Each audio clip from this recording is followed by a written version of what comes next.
ഉണ്ടാവും വിചാരിക്കുന്നു. ജസ്റ്റ് ഒന്ന് പറയാം നമുക്ക്. പിന്നെ ആർക്കിമിഡീസ് പ്രിൻസിപ്പിളിനെ കുറിച്ച് ആണ് പറഞ്ഞ് വെച്ചിട്ടുള്ളത്. ദെൻ ആർക്കിമിഡീസ് പ്രിൻസിപ്പിൾ കഴിഞ്ഞ ശേഷം ഫ്ലോട്ടേഷൻ അല്ലെ, പ്രിൻസിപ്പിൾ ഓഫ് ഫ്ലോട്ടേഷനെ കുറിച്ച് പറഞ്ഞു അല്ലെ. വസ്തുക്കള് ജലത്തിൽ പൊങ്ങി കിടക്കുന്നതും താഴ്ന്നു പോകുന്നതിന്റെയും കാരണങ്ങൾ പറഞ്ഞു. ആർക്കിമിഡീസിന്റെ പ്രിൻസിപ്പിൾ പറഞ്ഞു, ഡെൻസിറ്റിയെ പറഞ്ഞു, റിലേറ്റീവ് ഡെൻസിറ്റിയെ കുറിച്ച് പറഞ്ഞു അല്ലെ. റിലേറ്റീവ് ഡെൻസിറ്റിയെ കുറിച്ച് പറഞ്ഞിട്ടുണ്ടായിരുന്നു. അതിന് ശേഷമുള്ള ടോപ്പിക്കാണ് നമ്മൾ എടുക്കുന്നത്. That is Pascal's law.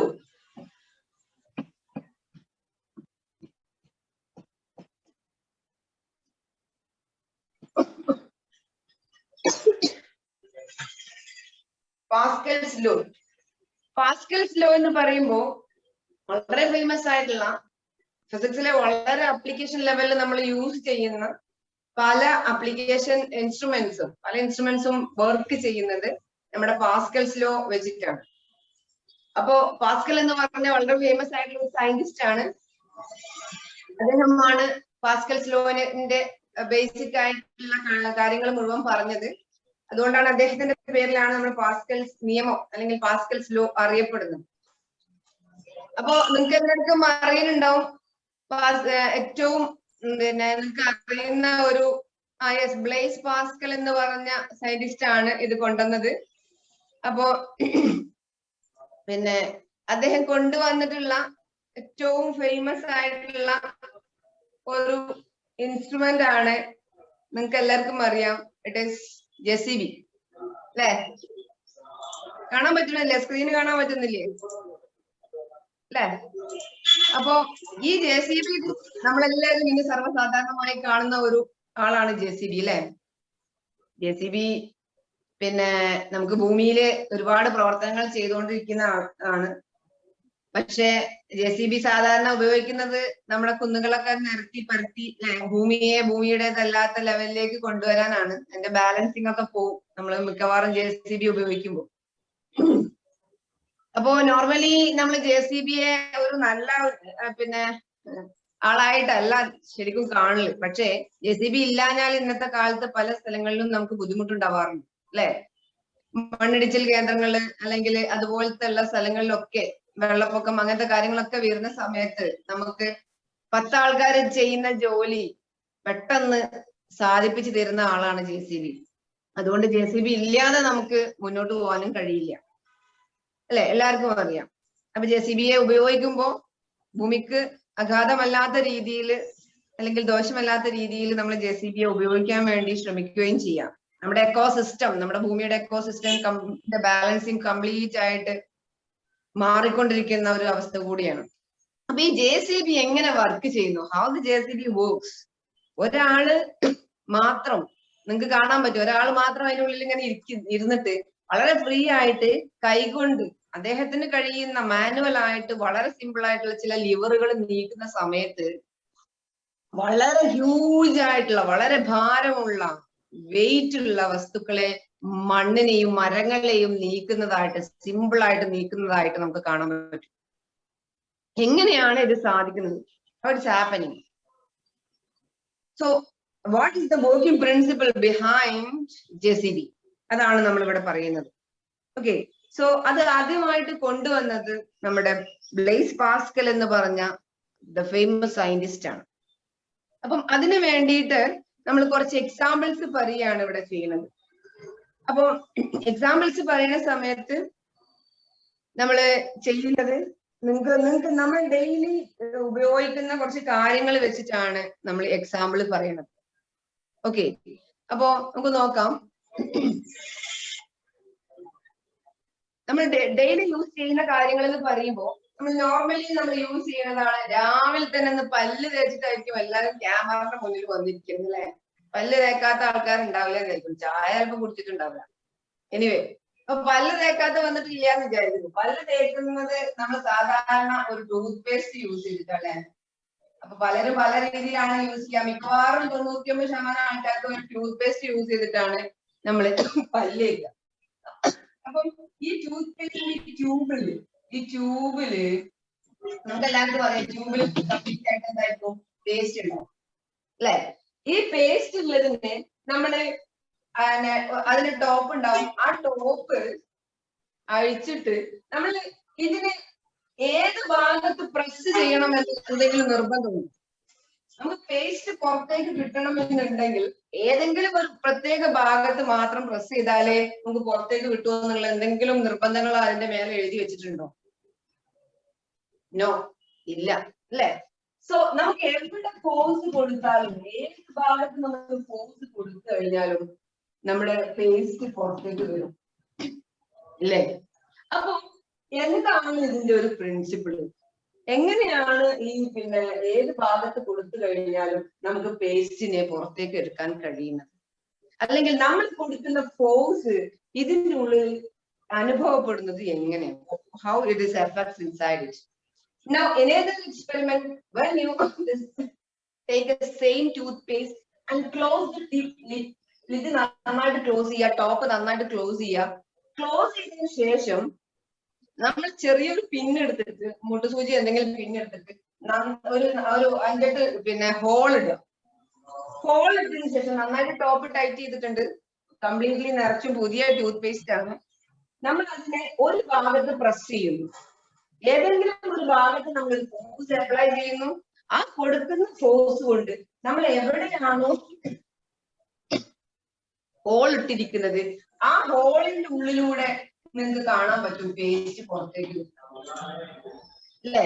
ഏത് ഭാഗത്ത് ഫോഴ്സ് കൊടുത്തു കഴിഞ്ഞാലും നമ്മൾ കൊടുക്കുന്ന ഫോഴ്സിനനുസരിച്ച് അതിന് പുറത്തേക്ക് വരുന്നതായിട്ട് കാണാം. അല്ലാതെ കൊടുക്കുന്ന ഭാഗത്തോ ഞാനിപ്പോ ഇവിടെയാണ് ഫോഴ്സ് കൊടുത്തെന്ന് വിചാരിക്കാം, ഈ ഭാഗത്തുള്ള ഈ ഹോളിൽ കൂടെ മാത്രമല്ല പേസ്റ്റ് പുറത്തേക്ക് വരുന്നത്, എല്ലാ ഭാഗത്തു കൂടെയും ഈക്വൽ ആയിട്ട് പുറത്തേക്ക് വരുന്നു. So we R applying the force in on A particular place. This force is affecting all over through every part of the tube, every part of the tube. അതുകൊണ്ടല്ലേ എല്ലാ ഭാഗത്തു നിന്നും പുറത്തേക്ക് ഒരേപോലെ പുറത്തേക്ക് ട്യൂബ് വരുന്നത്, പേസ്റ്റ് വരുന്നത്, അല്ലെ? നമ്മൾ കൊടുത്ത ഫോഴ്സ് ഇവിടെ മാത്രമായിരുന്നു അപ്ലൈ ചെയ്തതെങ്കിൽ ഈ ഭാഗത്ത് മാത്രമുള്ള പേസ്റ്റ് മാത്രമായിരുന്നു പുറത്തേക്ക് വരിക.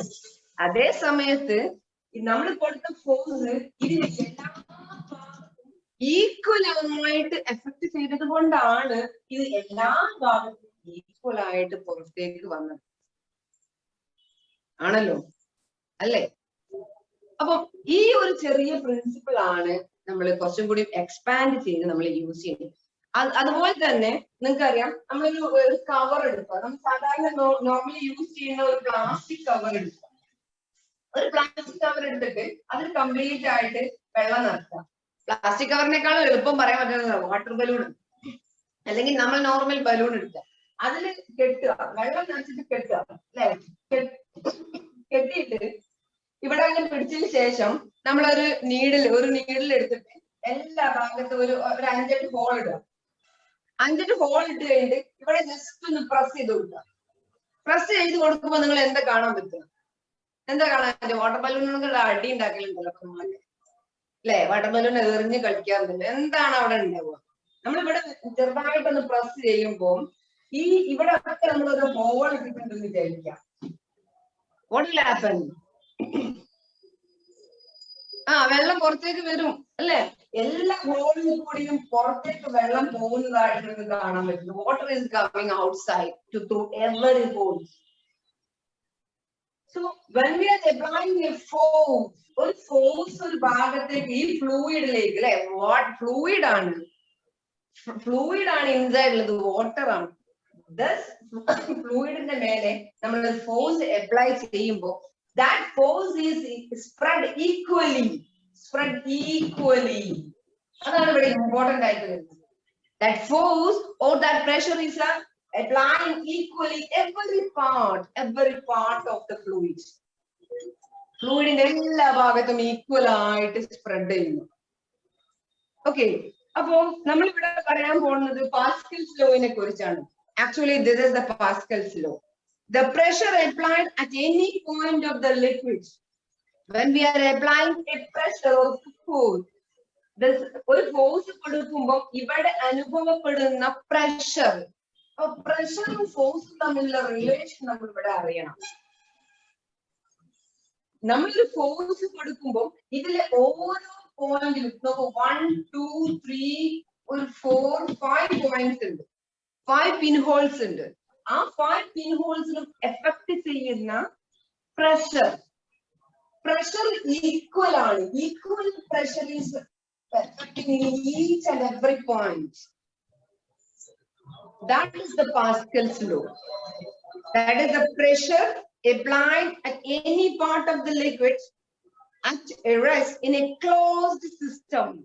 And the closed system എന്ന് പറഞ്ഞാല് ഞാൻ ഇവിടെ കെട്ടാൻ പറഞ്ഞിട്ടുണ്ട് അല്ലെ ഈ ഹോൾ ഈ ബോൾ കംപ്ലീറ്റ് വെള്ളം നിറച്ചതിന് ശേഷം ഇവിടെ കെട്ടാൻ പറഞ്ഞില്ല ക്ലോസ്ഡ് എന്ന് പറഞ്ഞാല് അത് കംപ്ലീറ്റ്ലി ക്ലോസ്ഡ് സിസ്റ്റം ആണ് അത് വേറെ വഴിക്കൊന്നും പുറത്തേക്ക് പോകില്ല ക്ലോസ്ഡ് സിസ്റ്റത്തിലാണ് നമ്മൾ പാസ്കൽസ് ലോ അപ്ലൈ ചെയ്യുന്നത് അപ്പൊ ക്ലോസ്ഡ് സിസ്റ്റം ആയിരിക്കണം ക്ലോസ് എന്ന് പറഞ്ഞാൽ ഈ കെട്ട് നമ്മൾ ഇത് എക്സ്പെരിമെന്റിന് വേണ്ടി ഇട്ട ഹോളാണ് അതല്ലാതെ മറ്റു വഴിക്കൊന്നും എന്ത് ചെയ്യരുത് ഫ്ലൂയിഡ് പുറത്തേക്ക് പോകരുത് എന്ന് വെച്ചാൽ ഓപ്പൺ സിസ്റ്റം ആവരുത് കംപ്ലീറ്റ്ലി ക്ലോസ്ഡ് സിസ്റ്റം ആയിരിക്കണം അപ്പൊ പാസ്കൽസ് ലോ അപ്ലൈ ചെയ്യുന്നത് ക്ലോസ്ഡ് സിസ്റ്റത്തിനാണ് അതാണ് മെയിൻ പോയിന്റ് ആയത് first point Now the second point is when we are applying a force into a closed system ഒരു closed systemത്തിലേക്ക് നമ്മൾ ഒരു ഫോഴ്സ് കൊടുക്കുകയാണെങ്കിൽ the pressure exerted രണ്ടാമത്തെ പോയിന്റ് ആണ് ശ്രദ്ധിക്കണേ pressure exerted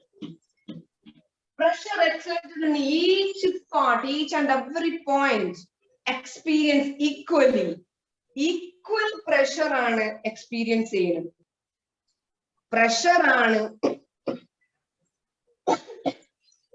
പ്രഷർ ആണ് ഈക്വൽ ആയിട്ട് എക്സ്പീരിയൻസ് ചെയ്യുന്നത് നമ്മൾ കൊടുക്കുന്ന ഫോഴ്സിനനുസരിച്ച് ഈക്വൽ പ്രഷർ ആണ് എല്ലാ ഭാഗത്തും എക്സ്പീരിയൻസ് ചെയ്യുന്നത് ദാറ്റ് ഈസ് പാസ്കൽസ് ലോ അപ്പൊ ബ്ലേസ് പാസ്കൽ എന്ന് പറഞ്ഞ ഫേമസ് ആയിട്ടുള്ള സയന്റിസ്റ്റ് ആണ് ഈ ഒരു പ്രിൻസിപ്പിൾ കണ്ടുപിടിച്ചത് നമ്മൾ ഒരു സിസ്റ്റത്തിൽ ഒരു ക്ലോസ്ഡ് സിസ്റ്റത്തിലേക്ക് ഫോഴ്സ് കൊടുക്കുമ്പോൾ അതിന്റെ എല്ലാ ഭാഗത്തും അനുഭവപ്പെടുന്ന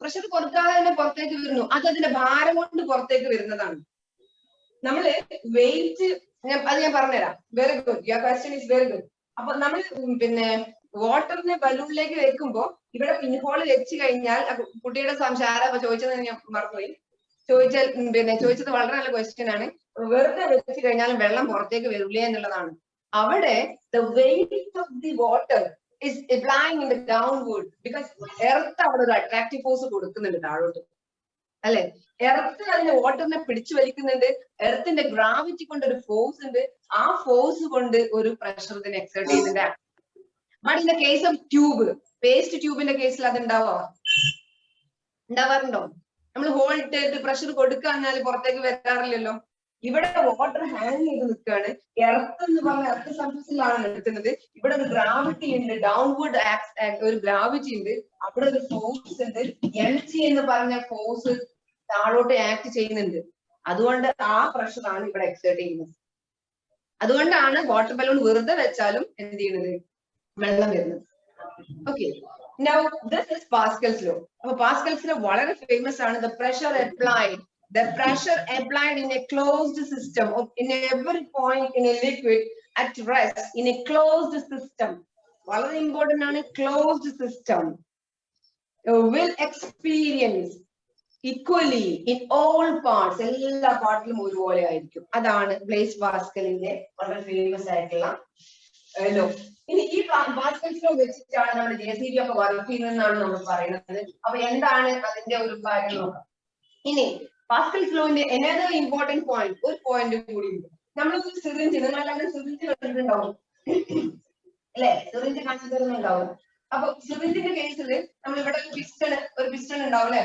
ഒരു പിസ്റ്റൺ ഉണ്ടാവും ഈ പിസ്റ്റൺ പ്രസ് ചെയ്ത് കഴിഞ്ഞാൽ ഇതിൽ കൂടെ വെള്ളം പോകും നമ്മൾ ഇത് ഈ ഒരു ലെവലിൽ വരെ നമ്മൾ എന്തുണ്ട് നമ്മുടെ പിസ്റ്റൺ ഉണ്ടെന്ന് വിചാരിക്കാം ഇതാ പ്രസ് ചെയ്തു ഇതുവരെ വാട്ടർ ഉണ്ട് അല്ലെങ്കിൽ ഏതെങ്കിലും ഒരു ഫ്ലൂയിഡ് ഉണ്ട് നൗ നമ്മൾ ഈ ഇതിനെ ക്ലോസ് ചെയ്തു ഇവിടെ ക്ലോസ് ചെയ്തു നീഡിലില്ല ക്ലോസ് ചെയ്തിട്ടുണ്ട് നൗ ക്ലോസ് ചെയ്ത് കഴിഞ്ഞ സമയത്തുള്ള വാട്ടർ ഇതാണ് ഞാൻ ഇവിടെ ഒരു ഫോഴ്സ് അപ്ലൈ ചെയ്യുന്നു ഒരു പ്രഷർ കൊടുക്കുന്നു ഒരു ഫോഴ്സ് കൊടുക്കുന്നു ഒരു പ്രഷർ കൊടുക്കുന്നു Is there any change in the volume of the liquid? എന്തെങ്കിലും മാറ്റമുണ്ടോ? ഇവിടെ ക്ലോസ് ചെയ്തിട്ടുണ്ട്, ഇത് ക്ലോസ്ഡ് സിസ്റ്റം ആണ്, ക്ലോസ്ഡ് സിസ്റ്റം ആണ് എന്ന് പറഞ്ഞതുകൊണ്ടാണ് ഇവിടെ ക്ലോസ് ചെയ്തു, ഇവിടെയും ക്ലോസ് ചെയ്തു. ഇനി ഈ ക്ലോസ് ചെയ്ത ഭാഗത്ത് നിന്ന് ഞാൻ ഇങ്ങോട്ട് ഒരു പ്രഷർ അപ്ലൈ ചെയ്യാണ്. ഞാൻ കൊടുക്കുന്ന പ്രഷർ അപ്ലൈ ചെയ്യുമ്പോൾ change in the level of the water, ഇതിന്റെ വാട്ടറിന്റെ വോളിയത്തിന് എന്തെങ്കിലും മാറ്റം സംഭവിപ്പിക്കാൻ നമുക്ക് കഴിയോ എന്നുള്ളതാണ് ഇവിടുത്തെ ക്വസ്റ്റ്യൻ. കഴിയോ? വോളിയം നമുക്ക് ചെറുതാക്കാൻ കഴിയോ മക്കളെ? കഴിയോ? ഒരിക്കലും കഴിയില്ല അല്ലെ? ഈ ഫ്ലൂയിഡിന്റെ ഇറ്റ് ഇസ് ഫ്ലൂയിഡ് ആണ് കേട്ടോ, ലിക്വിഡ് ആണ്, നിർബന്ധമാണ് ലിക്വിഡ് ആണ്. ലിക്വിഡിന്റെ വോളിയം ഒരു ക്ലോസ്ഡ് സിസ്റ്റത്തില് പ്രഷർ അപ്ലൈ ചെയ്തിട്ട് വി കനോട്ട് ചേഞ്ച്, നമുക്ക് ചേഞ്ച് ചെയ്യാൻ പറ്റില്ല. That is the second principle of Pascal's law. That is the volume of the liquid cannot be changed using the pressure. This is the basis of Pascal's law. Pascal's law ന്റെ വളരെ basic ആയിട്ടുള്ള നിയമമാണ്.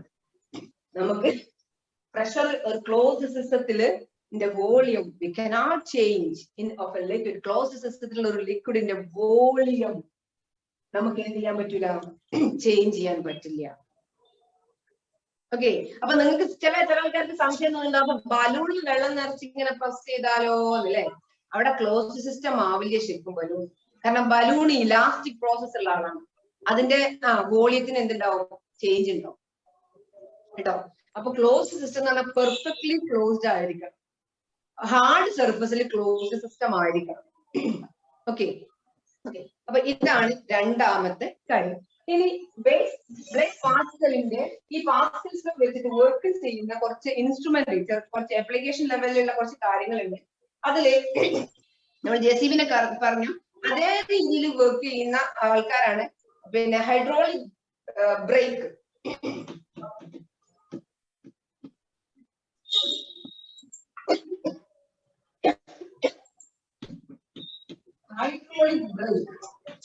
Hydraulic ബ്രേക്കിനെ കുറിച്ച് കേട്ടിട്ടുണ്ടാവും. നമ്മൾ സാധാരണ brake ആണ് hydraulic brake. രണ്ടാമത് hydraulic jack, hydraulic jack. Next hydraulic press.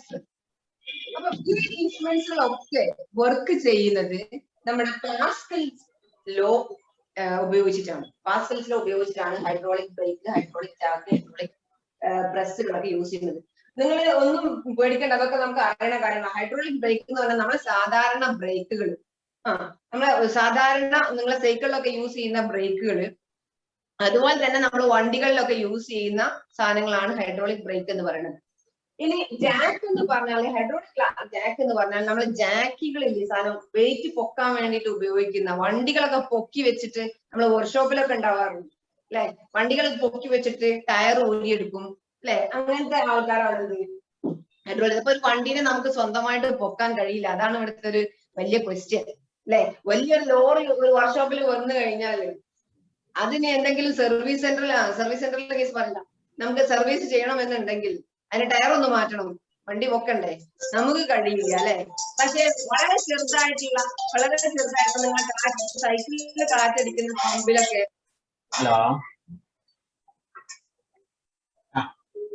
Nasar മാഷെ മ്യൂട്ട് ചെയ്യണേ, നാസർ മാഷ് മ്യൂട്ട് ചെയ്യണേ. അപ്പൊ നമുക്ക് വളരെ ചെറിയൊരു പമ്പിന്റെ വലിപ്പമുള്ള ഒരു വസ്തു ഉപയോഗിച്ച് ഒരു വലിയ ലോറിനെ പൊക്കി വെക്കാൻ കഴിയും, വളരെ ഈസി ആയിട്ട് പൊക്കി വെക്കാൻ കഴിയും. ഓക്കെ, അപ്പൊ അതിനെയാണ് നമ്മൾ ഹൈഡ്രോളിക് ജാക്ക് എന്ന് പറയുന്നത്. നെക്സ്റ്റ് ഹൈഡ്രോളിക് പ്രസ് ആണ്. ഞാൻ അതിന്റെ ഹൈഡ്രോളിക് പ്രസ് എന്ന് പറഞ്ഞാല് നമ്മള് പ്രസ് ചെയ്യുന്ന വലിയ ബുക്സ് ഒക്കെ പ്രസ് ചെയ്യുന്ന ഒരു സാധനമാണ്. DHS അല്ലെങ്കിൽ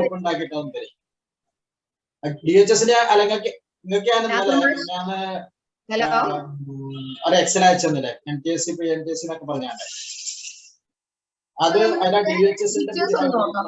ഹൈഡ്രോളിക് ജാക്ക്, എന്താണ് ഹൈഡ്രോളിക് ലിഫ്റ്റ് എന്നുള്ളതിന്റെ പിക്ചേഴ്സ് ഒന്ന് ജസ്റ്റ് നിങ്ങൾക്ക് കാണാൻ വേണ്ടിയിട്ട് മാത്രം.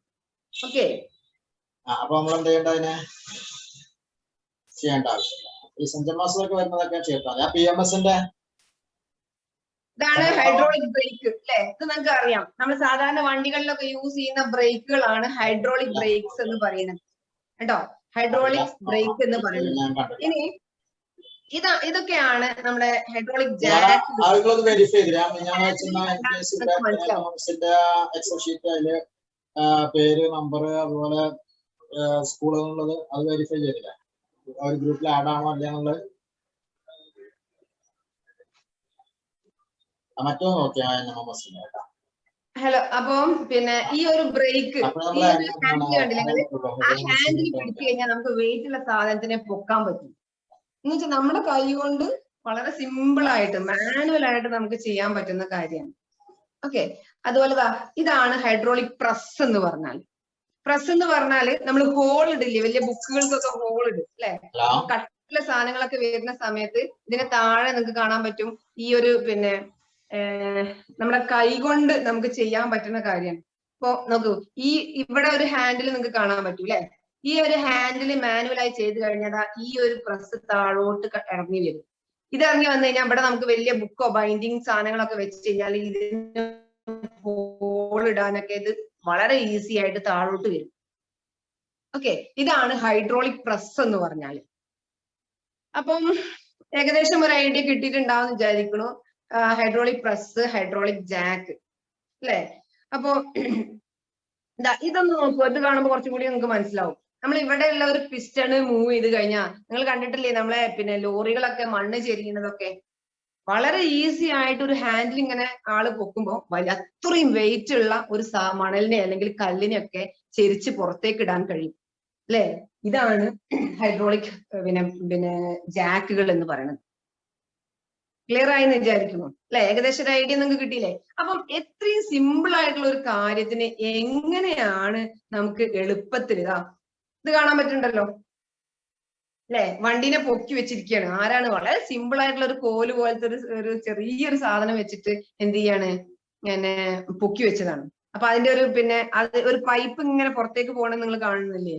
ആ പുറത്തേക്ക് പോണ പൈപ്പിലൂടെ കുറച്ച് ഫ്ലൂയിഡ് ഒഴുകിയിട്ട് ഇതിന്റെ ഉള്ളിലൂടെ വരുന്നുണ്ട്. അപ്പൊ അവിടെ അപ്ലൈ ചെയ്യുന്നത് നമ്മുടെ പാസ്കൽസ് ലോ ആണ് കേട്ടോ. ഇതിന്റെ ഉള്ളിലൂടെ ഒരു ഫ്ലൂയിഡ് പാസ് ചെയ്യുന്നത് നമ്മൾ നേരത്തെ ബലൂണിന്റെ കേസിലും അല്ലെങ്കിൽ പിസ്റ്റന്റെ കേസിലൊക്കെ സിറിഞ്ചിന്റെ കേസിലൊക്കെ പറഞ്ഞ പോലെ ഇവിടെയും ഒരു ഫ്ലൂയിഡ്, ഒരു വാട്ടർ ഫ്ലൂയിഡ് പാസ് ചെയ്യുന്നുണ്ട്. ആ ഫ്ലൂയിഡിൽ കൂടെ നമ്മൾ പ്രഷർ കൊടുക്കുമ്പോഴാണ് ഇത് പൊക്കാൻ നമുക്ക് കഴിയണത്. അപ്പം അത് എങ്ങനെയാണ് നമുക്ക് പൊക്കാൻ കഴിയണത് എന്നുള്ളതാണ് ഇനി അടുത്ത പ്രിൻസിപ്പിൾ ആയിട്ട് പറയണത്. ഓക്കെ, ഇതാണ് ഹൈഡ്രോളിക് ജാക്കുകൾ കേട്ടോ. ഹൈഡ്രോളിക് ജാക്ക്, പ്രസ്, അതുപോലെ തന്നെ ഹൈഡ്രോളിക് ബ്രേക്ക്. ഇപ്പൊ ഏകദേശം ചിത്രം കണ്ടു കഴിഞ്ഞാൽ നിങ്ങൾക്ക് മനസ്സിലായല്ലോ. നമ്മൾ ഇപ്പൊ വലിയ വാഹനങ്ങളെ നമുക്കറിയാം, നമ്മുടെ വലിയ ബസ്സും ലോറിയും ഒക്കെ നമ്മളെ ബ്രേക്ക് ചെയ്യാറില്ലേ. ആ ബ്രേക്ക് നമ്മൾ ചെറിയ ഒരു മനുഷ്യന് പിന്നെ ഇപ്പൊ കുട്ടികൾ വരെ കാലുകൊണ്ടൊന്ന് ചെറിയൊന്ന് ജസ്റ്റ് ഒന്ന് പ്രസ് ചെയ്യുമ്പോൾ വലിയ ഹ്യൂജ് ക്വിന്റൽ കണക്കിനുള്ള വെയിറ്റ് ഉള്ള ലോറികളെയും ബസ്സുകളെയും ഒക്കെ നിർത്താൻ കഴിയും അല്ലെ. അപ്പൊ എന്താണ് അതിന് ബിഹൈൻഡ് ആയിട്ടുള്ള, അതിന്റെ പിന്നിലുള്ള വർക്കിംഗ് പ്രിൻസിപ്പിൾ എന്നാണ് നമ്മൾ നെക്സ്റ്റ് നോക്കാൻ പോകുന്നത്. സോ നിങ്ങളുടെ ഫിഗറിൽ, നിങ്ങളുടെ page number 17 you can see there is a piston figure 1.14 എന്നുള്ള ഫിഗർ നിങ്ങൾക്ക് കാണാൻ പറ്റും. രണ്ട് പിസ്റ്റൺ, രണ്ട് സിറിഞ്ച് വെച്ചിട്ടുള്ള ഒരു എക്സ്പെരിമെന്റ് ആണ് അല്ലെ. രണ്ട് സിറിഞ്ച് വെച്ചിട്ടുള്ള ഒരു എക്സ്പെരിമെന്റ് ആണ്. ആ എക്സ്പെരിമെന്റ് നിങ്ങൾക്ക് കാണാൻ പറ്റും അല്ലെ. അപ്പൊ ആ എക്സ്പെരിമെന്റില് പിന്നെ രണ്ട് സിറിഞ്ചിന്റെയും ഏരിയ അവിടെ സെയിം ആണ്.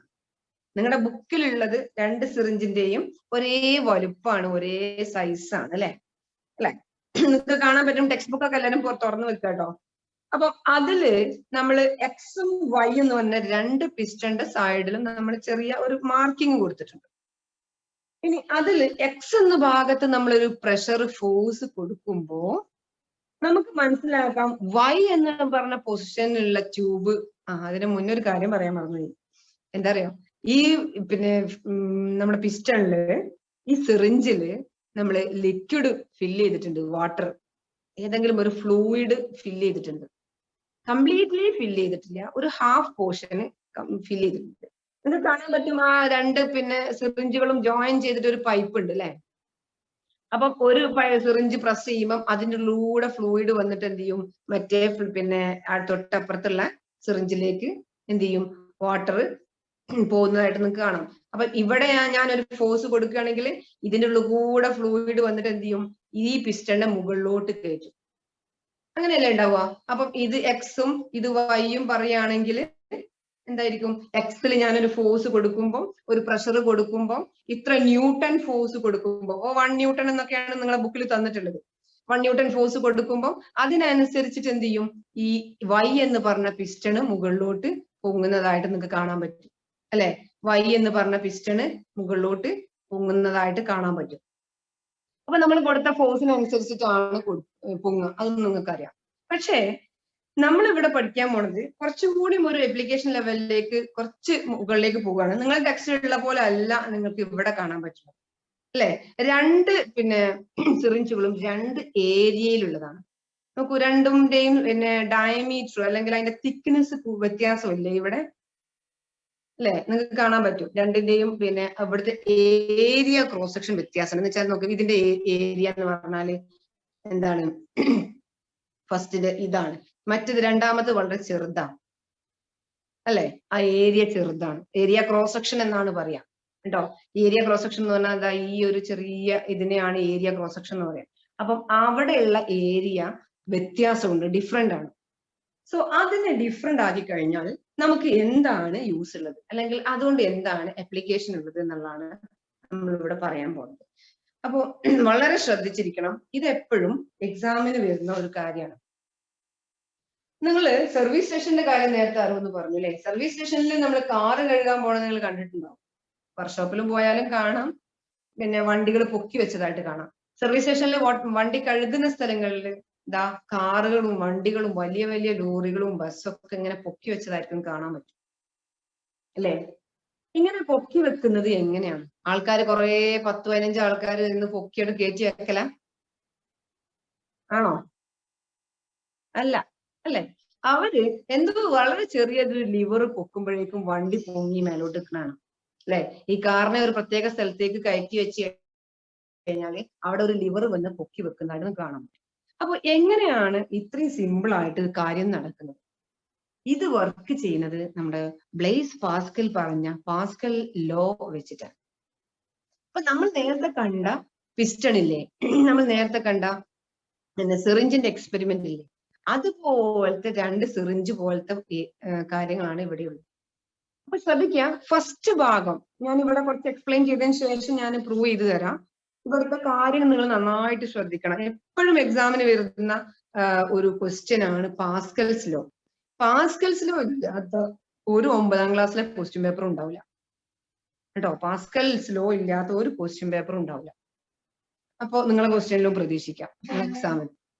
ഓക്കെ, അപ്പൊ അതാ നോക്കൂ, നമ്മൾ നേരത്തെ പറഞ്ഞ പോലെ 2 സിറിഞ്ചുകളാണ് ഇതും. അപ്പൊ ഫസ്റ്റ് വണ്ണ് ദാ ഇവിടെ ഉള്ള സിറിഞ്ച് അല്ലെ, രണ്ടാമത്തത് ദാ ഇവിടെ ഉള്ളത്.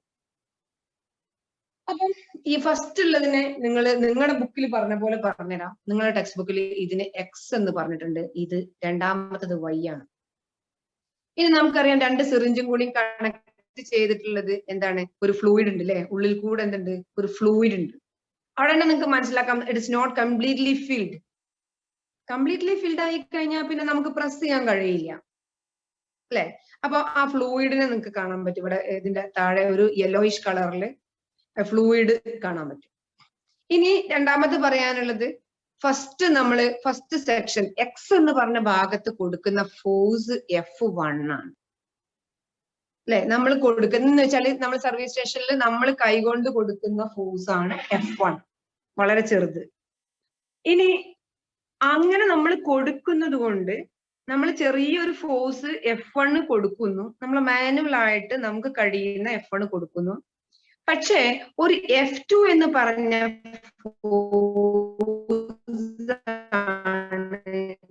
അതിനനുസൃതമായിട്ട് ഇവിടെ രണ്ടാമത്തെ ഇവിടെ നമുക്ക് മുകളിലോട്ട് കിട്ടുന്നത്. ഓക്കെ, ഇനി രണ്ടാമത്തെ കേസ് എന്താണെന്ന് വെച്ചാല്, ഈ ഫസ്റ്റ് പിസ്റ്റണിന്റെ ഏരിയ നോക്കൂ, ഇതാണ് ഏരിയ ക്രോസ് സെക്ഷൻ എന്ന് പറയുന്നത്. ഈ പിസ്റ്റന്റെ ഈ ഏരിയയില് ഇതാ ഇങ്ങനെ നിങ്ങൾക്കറിയാം ഏരിയ എന്താണുള്ളത്, അതാണ് ഏരിയ A1. ഫസ്റ്റത്തേതായതുകൊണ്ട് A1. നോക്കൂ, രണ്ടാമത്തെ കേസിന്റെ ഏരിയ നിങ്ങളൊന്ന് ശ്രദ്ധിച്ചു നോക്കിയതാ. ഇത്രയും ഭാഗമുണ്ട് അല്ലെ, ഇത്രയും ഭാഗമുണ്ട്. ഏരിയ കൂടുതലാ, ഇത്രയും ഭാഗം ഏരിയയാണ്. അതാണ് A2. ആ ഏരിയ ആണ് എന്ത്? A2, area 2. സെക്കൻഡ് 1 എന്നുള്ള ഉദ്ദേശിക്കുന്നതാണ് A2. അപ്പൊ എന്തൊക്കെ പറഞ്ഞു? ഫസ്റ്റ് പിസ്റ്റന്റെ ഭാഗം ഏരിയ A1, അത് സ്മോൾ ആണ്. രണ്ടാമത്തെ ഭാഗത്തുള്ളതിന്റെ ഏരിയ A2 ആണ്. അത് അതിനേക്കാളും ഒരുപാട് മടങ്ങ് കൂടുതലാണ് ഏരിയ അല്ലെ. നമ്മൾ കാറിനൊക്കെ നിൽക്കാൻ ഉള്ള സ്ഥലമാണ് ഏരിയ എന്ന് പറയുന്നത്, ആ ഒരു പരന്ന അത്രയും ഏരിയ. ഇനി രണ്ടാമത്തത്, നമ്മള് ഇതിനുള്ളിൽ ഒരു ഫ്ലൂയിഡ് ഉണ്ട്. ആ ഫ്ലൂയിഡിൽ കൂടെയാണ് നമ്മൾ കൊടുക്കുന്ന ഫോഴ്സിനനുസരിച്ച് പ്രഷർ അപ്ലൈ ചെയ്യാൻ കഴിയുന്നത്. അപ്പൊ ഇവിടെ നിങ്ങൾക്ക് സംശയം വരുന്ന ഒരു കാര്യം, എന്താണ് ഈ പ്രഷർ എന്ന് ഞാൻ പറയണത്? പ്രഷർ എന്ന് പറയുമ്പം ഇവിടെ പ്രഷറിന് P ഒന്നും അടയാളപ്പെടുത്തിയിട്ടില്ലല്ലോ അല്ലെ, ഫോഴ്സ് ആണ് അടയാളപ്പെടുത്തിയിരിക്കുന്നത്. പക്ഷേ നമ്മൾ ഇതിന് മുന്നേ പഠിച്ചിട്ടുണ്ട്, പ്രഷറും ഫോഴ്സും റിലേറ്റഡ് ആണ്. Pressure is equal to force by area.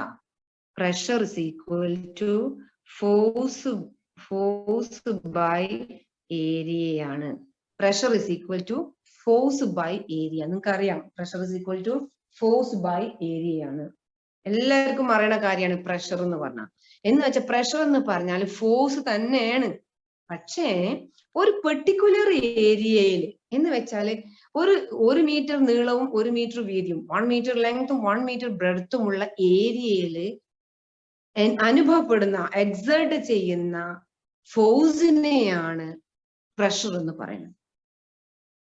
അപ്പൊ നമ്മളൊരു ഫോഴ്സ് കൊടുക്കുമ്പോൾ ഈ ലിക്വിഡില്, ഈ ഫ്ലൂയിഡില് ഒരു പെർട്ടിക്കുലർ ഏരിയയില് എക്സേർട്ട് ചെയ്യുന്ന ഫോഴ്സിനെയാണ് പ്രഷർ എന്ന് പറയുന്നത്. ഓക്കെ, ഒരു പെർട്ടിക്കുലർ ഏരിയ എന്ന് വെച്ചാൽ ഈ കംപ്ലീറ്റ് ഫ്ലൂയിഡിലും ഏത് ഭാഗത്ത് എടുത്തു കഴിഞ്ഞാലും പ്രഷർ നോക്കിക്കഴിഞ്ഞാല് ഫോഴ്സ് പെർ യൂണിറ്റ് ഏരിയ ആയിരിക്കും.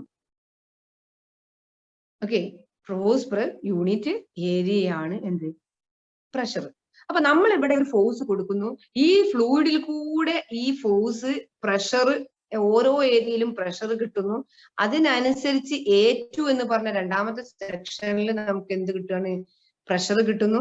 ആ പ്രഷറിനനുസരിച്ച് ഒരു ഫോഴ്സ് മുകളിലോട്ട് കിട്ടുന്നു.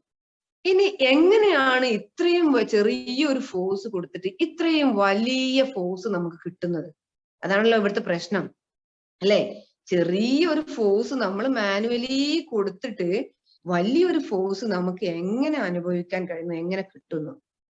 അതാണ് നമ്മുടെ ഇവിടുത്തെ വലിയൊരു ക്വസ്റ്റ്യൻ. വളരെ ഈസിയാണ്. നമ്മൾ കൈകൊണ്ട് ഒരു ലിവർ ഇങ്ങനെ പൊക്കുമ്പോൾ ഒരു കാറിനെ പൊക്കാൻ കഴിയുന്ന ഫോഴ്സ് കിട്ടുന്നു. അപ്പൊ ഈ കാര്യം പറഞ്ഞത് വളരെ ക്ലിയർ ആയിട്ടുണ്ടെന്ന് വിചാരിക്കുന്നു. ഇനി നമ്മൾ ഇതിന്റെ പ്രൂഫിലേക്ക് പോവാം. ഓക്കെ, ആ പ്രൂഫിലേക്ക് പോകുന്ന സമയത്ത് നന്നായിട്ട് ശ്രദ്ധിക്കുക.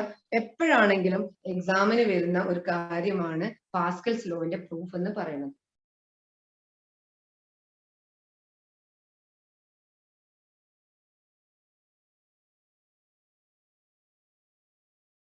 ഓക്കെ, അപ്പൊ നമുക്ക് നോക്കാം.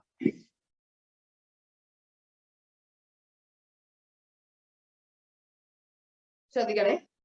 ഫസ്റ്റ് ഞാൻ ഇതിന്റെ ഒരു സ്ട്രക്ചർ ഇവിടെ തന്നെ വരച്ചു വെക്കാം മനസ്സിലാവാൻ വേണ്ടിയിട്ട്.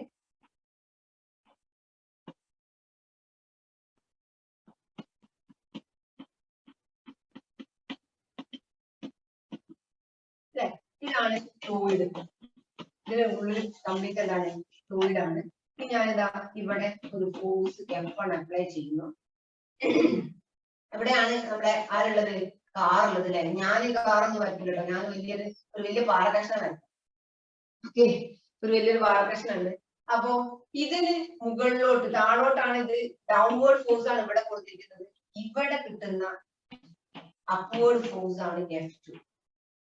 ഓക്കെ, അപ്വേർഡ് ഫോഴ്സ് ആണ് F2. കാണാൻ പറ്റുന്നില്ലേ നിങ്ങൾക്ക്? Okay, yes. ഇനി നമ്മൾ ചെയ്യാൻ പോകുന്നത് ഇതിന്റെ പ്രൂഫ് എടുക്കാൻ പോവാണ്. എന്താണ്, എങ്ങനെയാണ് ഇതിന്റെ പൊക്കാൻ നമുക്ക് ഇത്രയും വലിയൊരു സാധനത്തിന്റെ മുകളിലോട്ട് പൊക്കാൻ നമുക്ക് എങ്ങനെ കഴിയുന്നു? അതാണ് ഇവിടുത്തെ ക്വസ്റ്റ്യൻ. അപ്പോ ശ്രദ്ധിക്കാം, നമുക്ക് കൊടുത്തിരിക്കുന്നത് ചെറിയൊരു ഫോഴ്സ് F1 ആണ്. ഈ ഏരിയയിലേക്കാണ്, ചെറിയൊരു ഏരിയയിലേക്കാണ് നമ്മൾ ഫോഴ്സ് കൊടുക്കുന്നത്. നമ്മൾ കൊടുത്ത ഫോഴ്സ് ഈ വഴിക്ക് ഇങ്ങനെ പോലെ ഇങ്ങനെ പോകും. ഇനി ഇവിടെ മനസ്സിലാക്കേണ്ട ഒരു പ്രധാന കാര്യം, നമ്മൾ പാസ്കൽസ് ലോ അനുസരിച്ചിട്ടാണ് എന്ത് ചെയ്യുന്നത്, പാസ്കൽസ് ലോ അനുസരിച്ചിട്ടാണ് വർക്ക് ചെയ്യുന്നത്. അപ്പൊ പാസ്കൽസ് ലോ എന്താന്ന് നമുക്ക് അറിയണം. പാസ്കൽസ് ലോ എന്താണെന്ന് നമുക്ക് പറയണം. അപ്പൊ പാസ്കൽസ് ലോ പറയണത് എന്താണ്, നമ്മൾ ഇവിടെ ഒരു ഫോഴ്സ് കൊടുത്തു കഴിഞ്ഞാൽ, പാസ്കൽസ് ലോ ഓർമ്മ വേണം, നമ്മളൊരു ഫോഴ്സ് കൊടുത്തു കഴിഞ്ഞാല് എന്തുണ്ടാവും, അതിന്റെ പ്രഷർ എല്ലാ ഭാഗത്തും ഈക്വൽ ആയിരിക്കും. പ്രഷർ എല്ലാ ഭാഗത്തും ഈക്വൽ ആയിരിക്കും. അപ്പൊ ഇവിടെ കൊടുത്ത ഒരു ഫോഴ്സ്, ഞാൻ F1 ഫോഴ്സ് ഇവിടെ കൊടുക്കുമ്പോൾ ഈ ഫ്ലൂയിഡ്, ഇത് ക്ലോസ്ഡ് സിസ്റ്റം ആണ് അല്ലെ, രണ്ട് ഭാഗവും ക്ലോസ് ചെയ്തിട്ടുണ്ട്. പാസ്കലിന്റെ നിയമം വേണ്ടിയിട്ടാണ് രണ്ട് ഭാഗവും ക്ലോസ് ചെയ്തത്. പിന്നെ ഫ്ലൂയിഡ് ആണ് അല്ലെ, ഫ്ലൂയിഡ് ആണ്. അപ്പൊ പാസ്കൽ നിയമം പറഞ്ഞതാണ് പ്രഷർ എല്ലാ ഭാഗത്തും ഈക്വൽ ആയിരിക്കും. ഇത് ഒരിക്കലും മറക്കരുത്. പ്രഷർ ഈക്വലി ആണ് നമ്മള് ഡിസ്ട്രിബ്യൂട്ട് ചെയ്തിട്ടുള്ളത്. എല്ലാ ഭാഗത്തും പ്രഷർ എന്തായിരിക്കും, ഈക്വലി ഡിസ്ട്രിബ്യൂട്ടഡ് ആണ്. അപ്പൊ പ്രഷർ എന്ന് പറയുമ്പോൾ നിങ്ങൾ മനസ്സിലാക്കണം, നമ്മൾ കൊടുക്കുന്നത് ഫോഴ്സ് ആണ് അല്ലെ. എന്താണ് കാരിന്റെ പാസ്കൽസ് ലോ, മനസ്സിലായില്ലേ? ആരോ ടൈപ്പ് ചെയ്യണത് പറയോ? അനന്തു വിജയ് പറയോ, എന്താണ്?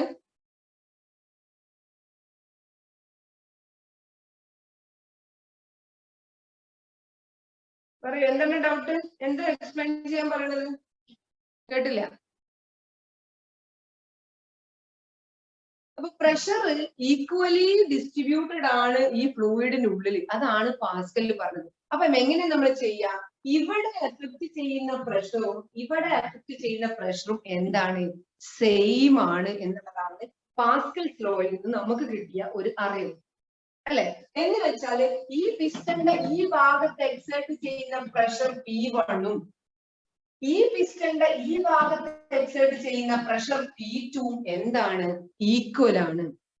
രണ്ട് പ്രഷറുകളും ഈക്വൽ ആണ്. അപ്പൊ പ്രഷർ എന്ന് പറഞ്ഞാൽ ഒന്നുകൂടി പറഞ്ഞുതരാം. പ്രഷർ എന്ന് പറഞ്ഞാൽ പ്രഷർ എന്ന് പറഞ്ഞാൽ വെയിറ്റ് കൊടുത്താൽ പ്ലെയിൻ എങ്ങനെയായി കംപ്ലീറ്റ് ആയില്ല.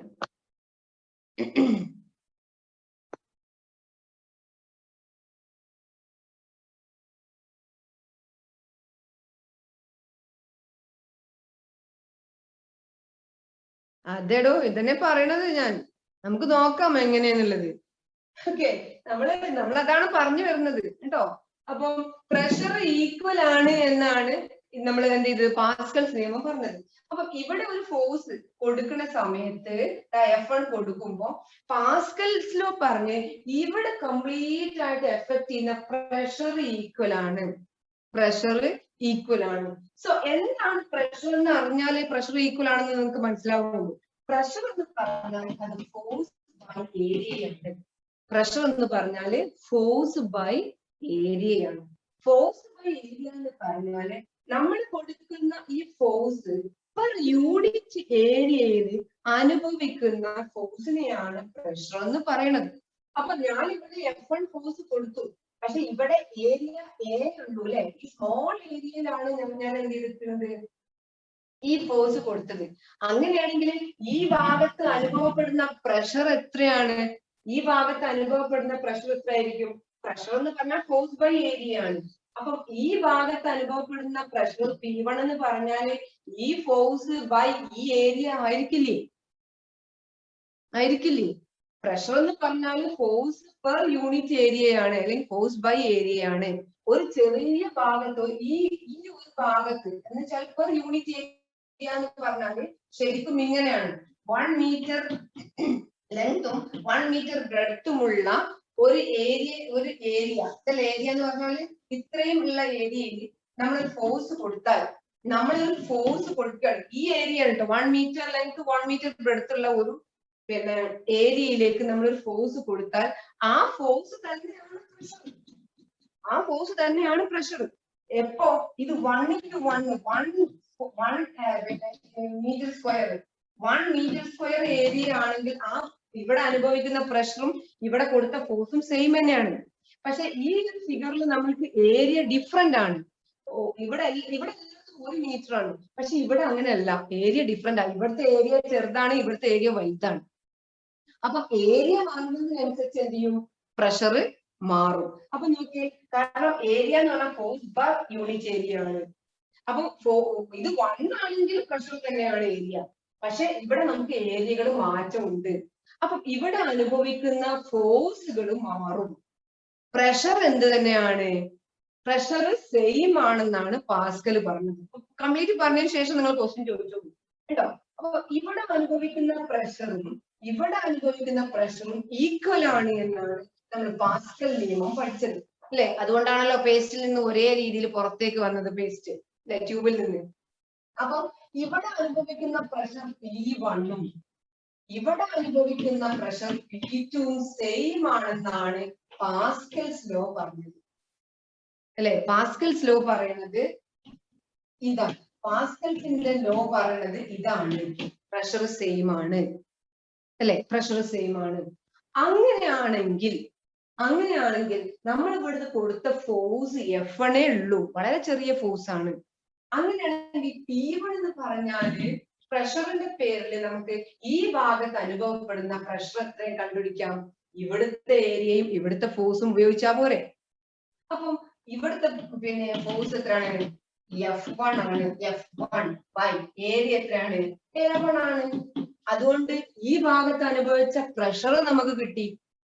ഈ ഭാഗത്ത് അനുഭവിച്ച പ്രഷർ കിട്ടി. ചെറിയ ഏരിയ ആണ്, ചെറിയ ഫോഴ്സും കൊടുത്തു. ചെറിയ ഏരിയയിലേക്ക് ചെറിയ ഫോഴ്സ് കൊടുത്തു. പക്ഷെ ആ ഫോഴ്സ് കംപ്ലീറ്റ് ആയിട്ട് ഇതിൽ കൂടെ വന്നു. ഈ പാസ്കൽ പറഞ്ഞു ഇവിടുത്തെ പ്രഷറും ഇവിടുത്തെ പ്രഷറും ഈക്വൽ ആണ്. അങ്ങനെയാണെങ്കിൽ ഈക്വൽ ആണെന്ന് ഞാനും പറയാണ്.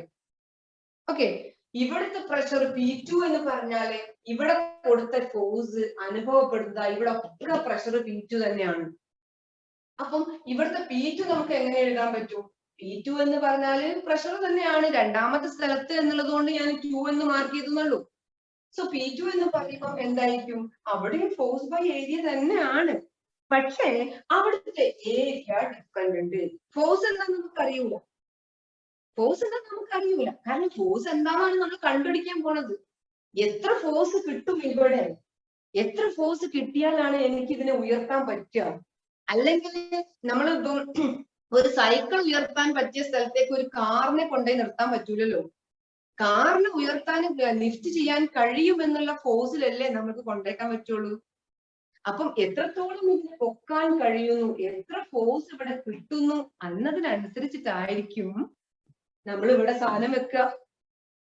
കാറാണോ, ലോറിയാണോ, JCB ആണോ ഇവിടെ വെക്കാൻ പറ്റുക എന്നുള്ളത് നമുക്ക് അറിയണമെങ്കിൽ നമുക്ക് F2 കിട്ടണം. F2 ഇപ്പൊ നമുക്ക് അറിയൂല അല്ലെ? നമ്മൾ കണ്ടുപിടിക്കുകയാണ് എത്ര F2 ഉണ്ട്. പക്ഷെ എന്ത് നമ്മൾക്കുണ്ട്? നമ്മുടെ കയ്യിൽ ഏരിയ ഉണ്ട്. കാരണം ഇത് ഉണ്ടാക്കിയത് നമ്മളാണ്. അപ്പം ഈ ഏരിയ നമ്മുടെ കയ്യിലുണ്ട് ഏറ്റവും.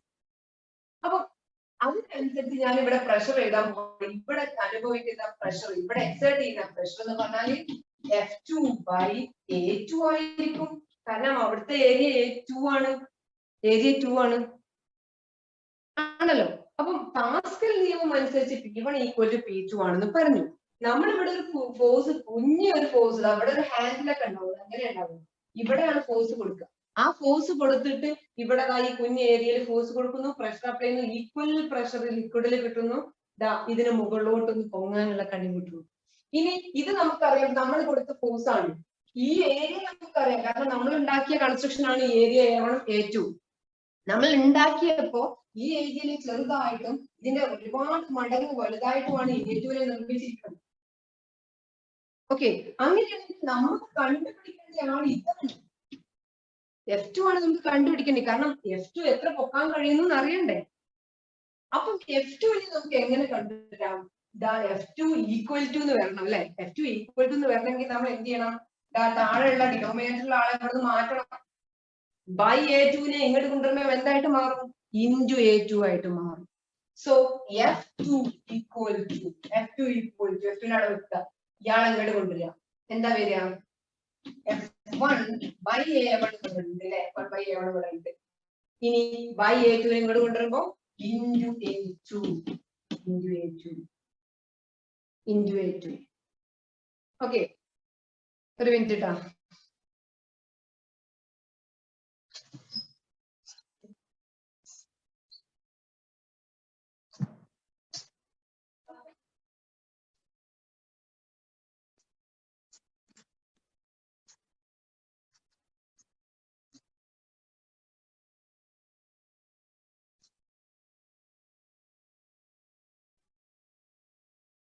ഓക്കെ, അപ്പൊ F2 is equal to F1 by A1 into A2 എന്ന് നമുക്ക് കിട്ടി അല്ലെ. ഇനി നമുക്ക് എന്താ ചെയ്യേണ്ടത്? ഇതിനൊന്ന് റീഅറേഞ്ച് ചെയ്യാം. നമ്മൾ ഏരിയനെ ഒന്ന് അടുത്തേക്ക് വെക്കുകയാണെ. ഏരിയൻ ഏതാ? ഇത് ന്യൂമറേറ്ററിലല്ലേ A2 അല്ലെ. ഇത് ഇങ്ങനെയാണെങ്കിൽ കേട്ടോ, മാത്സ് അറിയണം എന്നാലേ നമുക്ക് ഫിസിക്സ് കുറച്ചും കൂടി ഫ്ലോ ആവുള്ളൂ. Okay, F1 into A2 F1 into A2 by A1 എന്നുള്ളതാണല്ലോ. അപ്പൊ ഞാൻ ഈ A1നെയും A2നെയും അടുത്തേക്ക് കൊണ്ടുവരാം. A2 by A1 അല്ലെ, A2 by A1 തന്നെയാണ്. A2 by A1 ഞാൻ F2 ഇതിന്റെ അപ്പുറത്തേക്ക് ഇട്ടു, അത്ര ഉണ്ട്, into F1. അപ്പൊ A2 by A1 into F1 എന്ന് കിട്ടിയല്ലോ. കാണാൻ പറ്റണില്ലേ നിങ്ങക്ക്? കാണാൻ പറ്റണില്ലേ? ഓക്കെ, അപ്പൊ A2 by A1 into F1 എന്ന് വന്നു അല്ലെ. ആര്? F2 equal to okay A2 by A1 into F1. അപ്പം ഇതില് എന്ത് പറ്റി? എന്താണ് മനുരാജ്, കാണാൻ പറ്റണില്ലേ? എന്താണെങ്കിൽ പറയൂ. ആക്ഷൻ ഒന്നും ഉണ്ടല്ലേ? എന്താണെന്ന് വെച്ച കാര്യങ്ങൾ ടൈപ്പ് ചെയ്യൂ.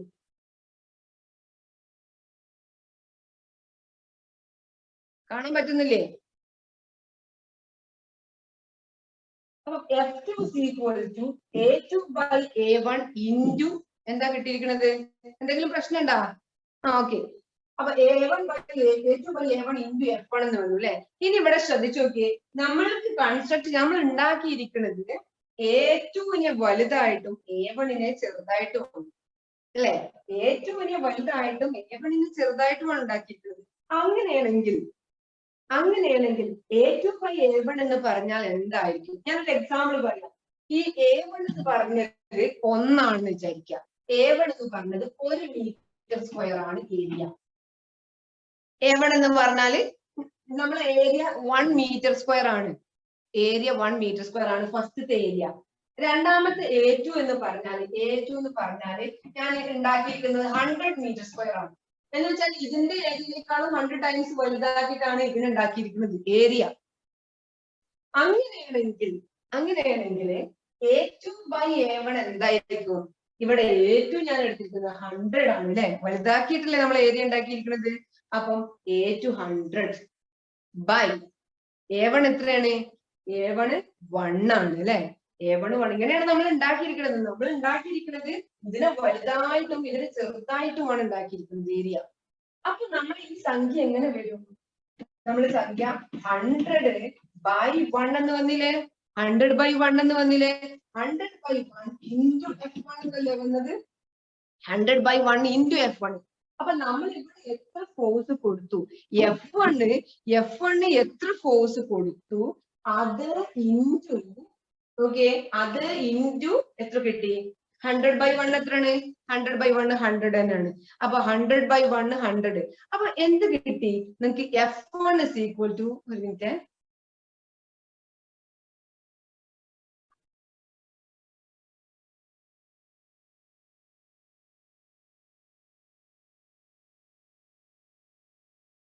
ഓക്കെ ക്ലിയർ ആണല്ലേ?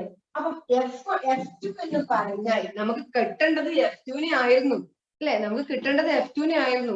ആ F2 എത്ര കിട്ടിയിരിക്കുന്നത്? 100 into F1, 100 into F1 എന്ന് വെച്ചാല് നമ്മൾ കൊടുത്ത F1നെ 100നോട് ഗുണിച്ച് 100നോട് മൾട്ടിപ്ലൈ ചെയ്തിട്ടാണ് F2 കിട്ടിയിരിക്കുന്നത്. അപ്പൊ നമ്മൾ കൊടുത്ത ഫോഴ്സിന്റെ 100 ടൈംസ് മടങ്ങാണ് എന്ത് കിട്ടിയിരിക്കുന്നത്? F2 കിട്ടിയിരിക്കുന്നത്. നമ്മൾ ചെറിയൊരു ഫോഴ്സ് ഇവിടെ കൊടുത്തപ്പോ അതിന്റെ 100 ഇരട്ടി, അങ്ങനെ പറയുമ്പോഴാണ് കുറച്ചും കൂടി നമുക്ക് മനസ്സിലാവും. 100 ഇരട്ടി ഫോഴ്സ് ആണ് എവിടെ കിട്ടിയിരിക്കുന്നത്? ഇവിടെ കിട്ടിയിരിക്കുന്നത്. എവിടേക്ക്? മേലോട്ട് അല്ലെ. എന്ത് മാറ്റിയത് കൊണ്ട്? ഏരിയ മാറ്റിയത് കൊണ്ട്. അപ്പൊ ഏരിയ മാറ്റിയപ്പോ 100 ടൈംസ് കിട്ടി. അങ്ങനെയാണ് നമ്മൾ ചെറിയൊരു ഫോഴ്സ് ഇവിടെ കൊടുക്കുമ്പോൾ വലിയ ഒരു ഫോഴ്സ് അപ്വേർഡിലേക്ക് നമുക്ക് കിട്ടുന്നത്. ഓക്കെ, അപ്പൊ ഈ റിലേഷൻ വളരെ ഇമ്പോർട്ടന്റ് ആണ്. That is F2 is equal to A2 by A1 into F1. ഇങ്ങനെയാണ് ചെറിയൊരു ഫോഴ്സ് കൊടുത്തു കഴിഞ്ഞാല് നമുക്ക് വലിയ ഒരു ബോഡിനെ പൊക്കാൻ കഴിയുന്നത്. ചെറിയൊരു ഫോഴ്സ് കൊടുത്തു കഴിഞ്ഞാല് വലിയൊരു ബോഡിനെ പൊക്കാൻ കഴിയുന്നത് ഈ ഇക്വേഷൻ വെച്ചിട്ടാണ്. ഓക്കെ, ഇനി നിങ്ങൾക്ക് കാണാൻ പറ്റും. ടെക്സ്റ്റ് ബുക്ക് എടുക്കുക. ടെക്സ്റ്റ് ബുക്കിൽ 18ാമത്തെ പേജിൽ നിങ്ങൾക്ക് ഒരു പ്രോബ്ലം തന്നിട്ടുണ്ട്. ദാറ്റ് മീൻസ് ശ്രദ്ധിക്കുക, ഒരു 100 ന്യൂട്ടൺ കൊടുത്തിട്ടുള്ള ഒരു പിസ്റ്റന്റെ കേസാണ് പറഞ്ഞിട്ടുള്ളത്. അപ്പം അത് ഈസി ആയിട്ട് നിങ്ങൾക്ക് ചെയ്യാൻ പറ്റും. തൊട്ട് മുകളിലായിട്ട് നിങ്ങൾക്ക് കാണാൻ പറ്റും, the area of the cross section of the second piston is 100 times that of the first piston. Area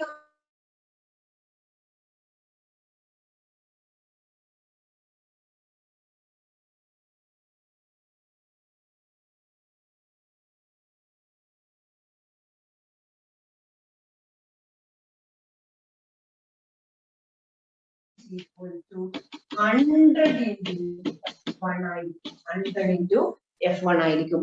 100 times F1 ആയിരിക്കും. ഓക്കെ, അപ്പൊ ക്ലിയർ ആയെന്ന് വിചാരിക്കുന്നു. 100 times F1 ആണ്. അപ്പം ഇതാണ് പാസ്കൽസ് ലോന്റെ വളരെ ഫേമസ് ആയിട്ടുള്ള നിയമം. ഓക്കെ, അപ്പൊ ഇതെന്താ ഇനി പറയാനുള്ളത്? പ്രോബ്ലം ആണോ പറയാനുള്ളത്? ഒന്നുകൂടി പറയാം, ശ്രദ്ധിക്കൂ, ഒന്നുകൂടി പറയാം. അപ്പൊ പാസ്കലിന്റെ നിയമമാണ് നമ്മൾ പറയുന്നത്. പാസ്കലിന്റെ നിയമം വെച്ചിട്ട് നമ്മൾ ഈസി ആയിട്ട് നമ്മുടെ JCB ഒക്കെ വർക്ക് ചെയ്യണത് ഇങ്ങനെയാണ്. നമ്മളെ JCB നേരത്തെ പറഞ്ഞ പിന്നെ എന്താ പറയാ, നമ്മുടെ hydraulic brake, hydraulic Jack, press ഒക്കെ വർക്ക് ചെയ്യുന്നത് ഇതേ രീതിയിലാണ്. എന്ന് വെച്ചാൽ മനുഷ്യന് ഈസി ആയിട്ട് ഒരു ജാക്കി അല്ലെങ്കിൽ ഒരു ജസ്റ്റ് ഒരു പിസ്റ്റണ് താഴ്ത്തുന്ന സമയത്ത് വലിയൊരു ഹ്യൂജ് എമൗണ്ടിനെ നമുക്ക് പിന്നെ പൊക്കാൻ കഴിയുന്നത്, അല്ലെ ഇളക്കാൻ പറ്റുന്നത്, അല്ലെങ്കിൽ ഒരു വലിയൊരു പിന്നെ ഫോഴ്സ് കൊടുക്കാൻ നമുക്ക് കഴിയുന്നത് ബൈ യൂസിങ് പാസ്കൽസ് ലോ ആണ്. ഓക്കെ, അതിനുള്ളത് ഏറ്റവും ഇമ്പോർട്ടന്റ് ആയത് ഒരു ക്ലോസ്ഡ് സിസ്റ്റം ആണ്. അതിൽ ക്ലോസ്ഡ് സിസ്റ്റത്തിൽ ലിക്വിഡ് എടുത്തിരിക്കുന്നു, ഫ്ലൂയിഡ് എടുത്തിരിക്കുന്നു, ദെൻ ഏരിയ ഡിഫറെന്റ് ആയിട്ട് കൺസ്ട്രക്ട് ചെയ്തിട്ടുള്ള ഒരു കൺസ്ട്രക്ഷൻ ആണിത്. സോ നമ്മൾ ഇവിടെ F1 അപ്ലൈ ചെയ്യുന്നു. ഇവിടെ ഏരിയ ക്രോസ് സെക്ഷൻ A1 ആണ്, സ്മോൾ ആണ്. നൗ സെക്കൻഡ് പാർട്ടിൽ ഏരിയ 2 ആണ്, ബിഗർ ആണ്, ഹയർ ആണ്. ഈ ഫസ്റ്റിനേക്കാൾ കമ്പയർ ചെയ്ത് ടൈംസ് ഹയർ ആണ്. ഇനി ഇവിടുത്തെ പിന്നെ അനുഭവിക്കുന്ന ഇവിടെ എക്സേർട്ട് ചെയ്യുന്ന ഫോഴ്സ്, ഇതിൽ ഫ്ലൂയിഡ് ഉണ്ട്, എല്ലാത്തിലും ഫ്ലൂയിഡ് ഉണ്ട് കേട്ടോ. JCBയിലും ഫ്ലൂയിഡ് ഉണ്ട്. JCBയിൽ നിങ്ങൾ കണ്ടിട്ടുണ്ടാവും, അവരുടെ ആ ഒരു പിന്നെ JCBന്റെ കൊട്ടല്ലേ, ഇങ്ങനെ മണ്ണെടുക്കുന്ന കൊട്ട, ആ കൊട്ട പോകുന്ന കമ്പിന്റെ അടിയിൽ കൂടെ ഒരു വയർ ഇങ്ങനെ പോയിട്ടുള്ളത് നിങ്ങൾക്ക് കാണാൻ പറ്റും. ആ വയറിന്റെ ഉള്ളിൽ കൂടെ ഒരു ഫ്ലൂയിഡ് പോകുന്നുണ്ട്. നമ്മൾ കാലിനോട് അല്ലെങ്കിൽ കൈയിനോട് അയാൾ ഹാൻഡ് ഇങ്ങനെ നീക്കുന്ന സമയത്ത് അവിടെ കൊടുക്കുന്ന ആ ഒരു ഫോഴ്സ് ഇല്ലേ, അയാൾ കൊടുക്കുന്ന ഫോഴ്സ് വലിയ ഫോഴ്സ് ആയിട്ട് എവിടെ അനുഭവപ്പെടുന്നതാണ്? അതിന്റെ ആ പിന്നെ സ്ക്രോൾ ചെയ്ത് മാന്തുന്ന സ്ഥലത്ത് വരികയാണ്. മണ്ണെടുക്കുന്ന ആ ഭാഗത്തേക്ക് വലിയ ഫോഴ്സ് ആയിട്ട് അനുഭവപ്പെടുകയാണ്. ബിക്കോസ് അതിന്റെ ഏരിയ, അവിടെ വരുന്ന ഏരിയ അതെ, ഫ്ലൂയിഡ് മാറ്റി. അപ്പൊ ഇവിടെ വരുന്ന ഏരിയ ഡിഫറെന്റ് ആയിരിക്കും. അപ്പൊ ഫസ്റ്റ് ഫ്രണ്ടിലുള്ള ആ കോരി പോലെ ആയിരിക്കില്ല ബാക്കിലുള്ളത്, അല്ലെ? മാസിന് വ്യത്യാസമുണ്ട്. അതിനനുസരിച്ച് ഏരിയ എന്തുണ്ടാവും? വ്യത്യാസപ്പെടുത്തി കൊടുത്താൽ മതി. ഏരിയ വ്യത്യാസപ്പെടുത്തി കൊടുക്കുന്നതിനനുസരിച്ച് എന്തുണ്ടാവും? അവിടെ എക്സേർട്ട് ചെയ്യുന്ന ഫോഴ്സ് കൂടുതലായിരിക്കും. ഓക്കെ, വളരെ ഇമ്പോർട്ടന്റ് ആയിട്ടുള്ള ഒരു പിന്നെ പാസ്കൽ ഇത് കണ്ടുപിടിച്ചിട്ടില്ലെങ്കിൽ JCB ഉണ്ടാവില്ലായിരുന്നു കേട്ടോ. അപ്പൊ ഇതാണ് ഇതിന്റെ നിയമം. അപ്പൊ പാസ്കലിന്റെ നിയമമാണ് ആദ്യം നമ്മൾ എഴുതുന്നത്. പ്രഷർ ഈക്വൽ ആയിരിക്കും. ക്ലോസ്ഡ് സിസ്റ്റത്തില് എയർ പറ്റൂല, ഫ്ലൂയിഡ് ആണ് പറ്റുക കേട്ടോ. നമ്മളിവിടെ പറയുന്നത് ഫ്ലൂയിഡിൽ തന്നെ എയറിന് ഇത്ര അപ്ലൈ ചെയ്യാൻ കഴിയില്ല കേട്ടോ. എയറിന് ചെയ്യാം, പക്ഷെ വളരെ റെയർ കേസിൽ നമുക്ക് എയറിനെ ഒരു ക്ലോസ്ഡ് സിസ്റ്റത്തിൽ നമുക്ക് അപ്ലൈ ചെയ്യാൻ ബുദ്ധിമുട്ടാണ് കേട്ടോ. അപ്പം P1 P2 ആണ് പാസ്കലിന്റെ ഫസ്റ്റ് നിയമം. ദെൻ ഓക്കെ, ലിക്വിഡ് ഒഴുകി. ഇനി ഇതാണ് പാസ്കല്. P1 എന്ന് പറഞ്ഞാൽ F1/A1 ആണ് ഫസ്റ്റ് സൈഡില്. ദെൻ P2 എന്ന് പറഞ്ഞാൽ F2/A2 ആണ് സെക്കൻഡ് സൈഡില്. ദെൻ അതില് F2 ആണ് നമുക്ക് കണ്ടുപിടിക്കേണ്ടത്. ഇവിടെ എത്ര ഫോഴ്സ് മേലോട്ട് കിട്ടും എന്നുള്ളത്. അപ്പം ഇതിന് A2നെ ഇങ്ങോട്ട് കൊണ്ടുവരുന്നു. A1/A2, A2/A1, F1. F2 is equal to ഈ ഒരു ഇക്വേഷൻ കിട്ടുന്നു. ഇതില് ഏരിയ ഡിഫറെന്റ്. ഇപ്പോഴും ശ്രദ്ധിക്കണം, വലിയ ഏരിയ ഉള്ള ആളാണ് ന്യൂമറേറ്ററിൽ വരിക, മുകളിൽ വരിക ഈ വലിയ ഏരിയ ഉള്ള ആളാണ്. അങ്ങനെ ആകുമ്പോഴേ നമുക്ക് ഡിവൈഡ് ചെയ്തിട്ട് F2 വലുതായിട്ട് കിട്ടുള്ളൂ. Okay, so F2 is equal to നമ്മൾ എത്രയാണോ ഇവിടെ എടുത്തിരിക്കുന്നത് അതിന് ടൈംസ് ആണ് കിട്ടുക. ഇതിന്റെ റേഷ്യോ ഇവിടെ 2ഉം ഇവിടെ 100ഉം ആണെങ്കിൽ 100/2 ആണ് കിട്ടുക. 50 ടൈംസ് ആണ് അവിടെ കിട്ടുക. ഓക്കെ, അപ്പൊ നമ്മുടെ ഉപയോഗം എന്താണോ അതിനനുസരിച്ചിട്ട് നമുക്ക് ഏരിയയെ ഡിഫറെന്റ് ആയിട്ട് കൊടുക്കാം. Okay, I think it is clear. നന്നായിട്ട് വായിക്കുക. ടെക്സ്റ്റ് ബുക്കിലുള്ള ഒരു ക്വസ്റ്റ്യൻ ഉണ്ട്, ഒരു വർക്ക്ഔട്ട് ചെയ്ത ക്വസ്റ്റ്യൻ ഉണ്ട്, അതൊന്ന് നന്നായിട്ട് ചെയ്ത് നോക്കാം. പേജ് നമ്പർ 18 താഴെ കാണുന്ന 2 tubes of different area of cross section are filled with liquid are connected. കണ്ടിട്ടുണ്ടാവും. ലാസ്റ്റ് പേജിലെ ലാസ്റ്റിലുണ്ട്. ഒരു വർക്ക്ഔട്ട് ചെയ്ത പ്രോബ്ലം ആണ്. ഇനി ഞാൻ പറയണ്ട, ഇവിടെ ചെയ്ത അതേ പ്രോബ്ലം തന്നെയാണ്. അത് നിങ്ങൾ ചെയ്യുക, ഹോംവർക്ക് ആയിട്ട് ചെയ്യുക കേട്ടോ. ലിക്വിഡിന്റെ അതിൽ ഏരിയ ക്രോസ് സെക്ഷൻ തന്നിട്ടുള്ളത് 0.001256 മീറ്റർ സ്ക്വയർ എന്നാണ്. അപ്പൊ അവിടെ വളരെ ചെറിയൊരു ഡെസിമൽ പോയിന്റ് ഉള്ള നമ്പർ ആണ് തന്നത്. അപ്പൊ നോർമലി എക്സാമിന് അങ്ങനെ ചെറിയ ഫ്രാക്ഷണൽ നമ്പേഴ്സ് തരാറില്ല. കാരണം നിങ്ങൾക്ക് കാൽക്കുലേറ്റർ യൂസ് ചെയ്യാൻ കഴിയാത്തതുകൊണ്ട് തരാറില്ല. എങ്കിലും ഈസിയാണ്. അതിനെ പിന്നെ മാത്സ് അറിയുന്ന ആൾക്കാരോട് 100 മൾട്ടിപ്ലൈ ചെയ്താൽ മതി, മേലും താഴെയും 1000 മൾട്ടിപ്ലൈ ചെയ്താൽ മതി. എന്ന് കഴിഞ്ഞാൽ ഈസി ആയിട്ട് കിട്ടും. പിന്നെ ലാർജ് പിസ്റ്റണിന്റെ force calculate the piston pressure experienced on the large piston if the force is 10 newton is applied on the small piston. Small piston എത്ര കൊടുത്തിട്ടുണ്ട്? 10 ന്യൂട്ടൺ കൊടുത്തിട്ടുണ്ട്. സ്മോൾ പിസ്റ്റണിൽ എത്ര കൊടുത്തിട്ടുണ്ട്? ഇവിടെ 10 ന്യൂട്ടൺ കൊടുത്തിട്ടുണ്ട് ഫോഴ്സ്. അപ്പൊ F1 തന്നിട്ടുണ്ട് 100 ന്യൂട്ടൺ ആണ് തന്നിട്ടുണ്ട്. സോറി 10 ന്യൂട്ടൺ ആണ് തന്നിട്ടുണ്ട്. ഇനി പറഞ്ഞത് എന്താണ്? F2ഉം F1ഉം തന്നിട്ടുണ്ട് 0.00. അത് രണ്ടും ഡിവൈഡ് ചെയ്ത് കഴിഞ്ഞാൽ നമുക്ക് F2 കിട്ടും. നിങ്ങളോട് ചോദിച്ചത് F2 എന്താണ്? അത് വർക്ക്ഔട്ട് ചെയ്തിട്ടുണ്ട്. നമുക്ക് 160 ന്യൂട്ടൺ എന്നാണ് കിട്ടുന്നത്. 160 ന്യൂട്ടൺ എന്നാണ് F2 കിട്ടുന്നത്. അപ്പൊ 10 ന്യൂട്ടൺ കൊടുത്തപ്പോ 160 160 ന്യൂട്ടൺ നമുക്ക് കിട്ടി. എവിടെ? F2. അപ്പൊ ഇതാണ് ഇതിന്റെ ഒരു പിന്നെ റിലേഷൻ കേട്ടോ. ചെറിയൊരു ഫോഴ്സ് കൊടുക്കുമ്പോൾ നമുക്ക് വലിയൊരു ഫോഴ്സിനെ നമുക്ക് കിട്ടുന്നു. ഓക്കെ, ക്ലിയർ ആയെന്ന് വിചാരിക്കണോ? ഇനി എന്തെങ്കിലും ഡൗട്ട് ഉണ്ടെങ്കിൽ ചോദിച്ചതുമായിട്ട് ബന്ധപ്പെട്ട് എന്തെങ്കിലും ഡൗട്ട് ഉണ്ടോ?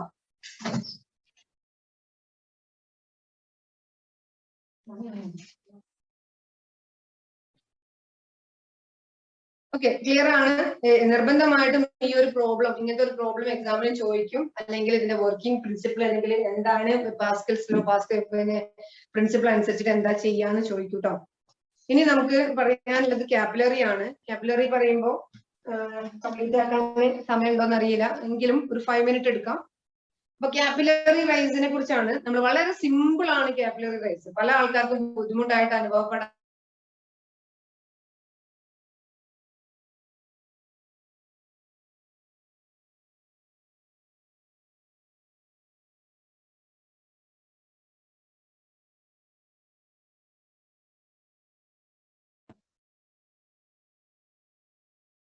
സ്റ്റക്കായോ?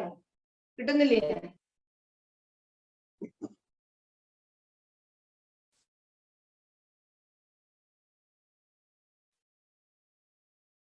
ഓക്കെ, ക്ലിയർ അല്ലേ? ഓക്കെ, അപ്പം പിന്നെ നമ്മള് കുറച്ച് വെള്ളം നെലത്ത് വീഴും.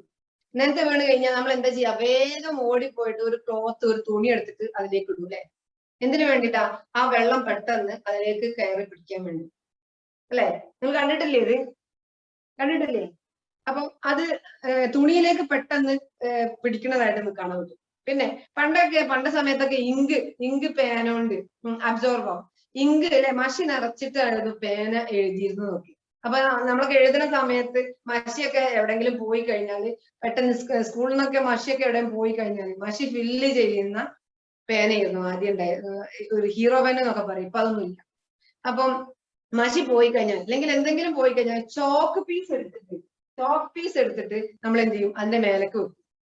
അപ്പൊ എന്താ ഉണ്ടാവുക അറിയുമോ? ചോക്ക് പീസിനെ നിങ്ങൾക്ക് എല്ലാവർക്കും അറിയാലോ. ഒരു വെള്ളം പോയി കഴിഞ്ഞാൽ ചോക്ക് പീസ് എടുത്തതിന്റെ മേലെ വെച്ച് കഴിഞ്ഞാൽ എന്താ ഉണ്ടാവുക? ഈ chalk piece will absorb the water അല്ലെ? ചെറിയ ചെറിയ ഹോൾസ് ഉണ്ട്. അതുകൊണ്ട് തന്നെ ഈ ചോക്ക് പീസ് എന്ത് ചെയ്യും? അതിനെ വാട്ടറിനെ അബ്സോർബ് ചെയ്യുന്നതായിട്ട് നമുക്ക് കാണാൻ പറ്റും. പിന്നെ നിങ്ങൾ മണ്ണെണ്ണ കണ്ടോ?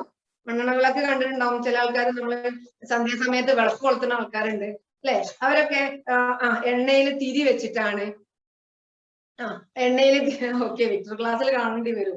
പിന്നെ മണ്ണെണ്ണ വിളക്കൊക്കെ ഇപ്പൊ ഒന്നും കാണില്ല. അപ്പം പിന്നെ തിരിയിൽ എണ്ണ ഒഴിച്ചിട്ടുണ്ടാവും അല്ലെ? എണ്ണയിൽ കുറച്ചൊരു ക്ലോത്തിന്റെ എന്തെങ്കിലും ഒരു തിരി ഇട്ടിട്ടുണ്ടാവും. ആ തിരി എന്നിട്ട് കത്തിക്കുന്നതായിട്ട് നമ്മൾ കാണാം അല്ലെ? പിന്നെ മണ്ണെണ്ണ വിളക്കൊക്കെ കത്തുന്നതായിട്ട് കാണാം. എങ്ങനെയാണ്? മണ്ണെണ്ണ ഉള്ളിലൂടെ കയറി വരികയാണ്. മണ്ണെണ്ണയാണ് ആക്ച്വലി കത്തുന്നത് അല്ലെ? അപ്പം അത് കത്തുന്നത് എങ്ങനെയാണ്? അത് പൊങ്ങി വരുന്നത് ഒരു ക്ലോത്തിൽ കൂടെ അല്ലെങ്കിൽ ഒരു മീഡിയത്തിൽ കൂടെ പൊങ്ങി വരുന്നത് എങ്ങനെയാണ്? ഈ ഒരു കാര്യത്തിനെ കുറിച്ചാണ് പിന്നെ നമ്മൾ എന്ത് ചെയ്യുന്നത് ഇവിടെ പറയണത്. അപ്പം ഇതില് കാപ്പിലാരിറ്റി എന്നുള്ള പ്രോസസ് ആണ്. വളരെ സിമ്പിൾ ആണ് കാപ്പിലാരിറ്റി എന്ന് പറഞ്ഞത്. അപ്പൊ കാപ്പിലാരിറ്റി എന്ന് പറഞ്ഞാല് ഇറ്റ് ഈസ് കാപ്പിലാരിറ്റി റൈസും ഉണ്ട്, കാപ്പിലറി ഡിപ്രഷനും ഉണ്ട് കേട്ടോ. അപ്പൊ കാപ്പിലാരിറ്റി എന്ന് പറഞ്ഞാല്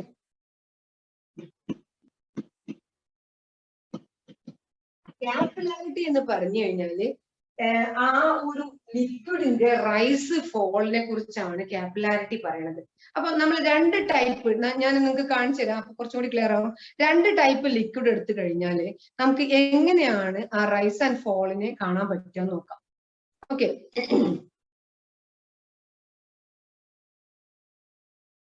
ഓക്കെ, ഇതില് നിങ്ങൾക്ക് കാപ്പിലാരിറ്റി വാട്ടർ അല്ലെ, വാട്ടർ ഒരു പാത്രത്തിൽ എടുത്തിട്ടുണ്ട്, ഒരു ബീക്കറിൽ ഒരു പിന്നെ വാട്ടർ എടുത്തിട്ടുണ്ട്. ആ വാട്ടറിലേക്ക് വളരെ നാരോ ആയിട്ടുള്ള ട്യൂബ് ഇട്ടിട്ടുണ്ട്. ട്യൂബ് എന്ന് പറഞ്ഞാലേ നിങ്ങളെ റീഫില്ലറിന്റെ പേനല്ലേ, നമ്മളെ സാധാരണ ബോൾ പോയിന്റ് പേന്റെ ഫില്ലർ ഇല്ലേ, അതുപോലത്തെ ഫില്ലർ, അത്രയും ചെറിയ ഫില്ലറാണ് കേട്ടോ ഇടേണ്ടത്. ട്യൂബ് സാധാരണ ഗ്ലാസിന്റെ ട്യൂബാണ്, നമ്മുടെ കെമിസ്ട്രി ലാബിലൊക്കെ ഉള്ള ഗ്ലാസ് ട്യൂബാണ് ഇടാറ്.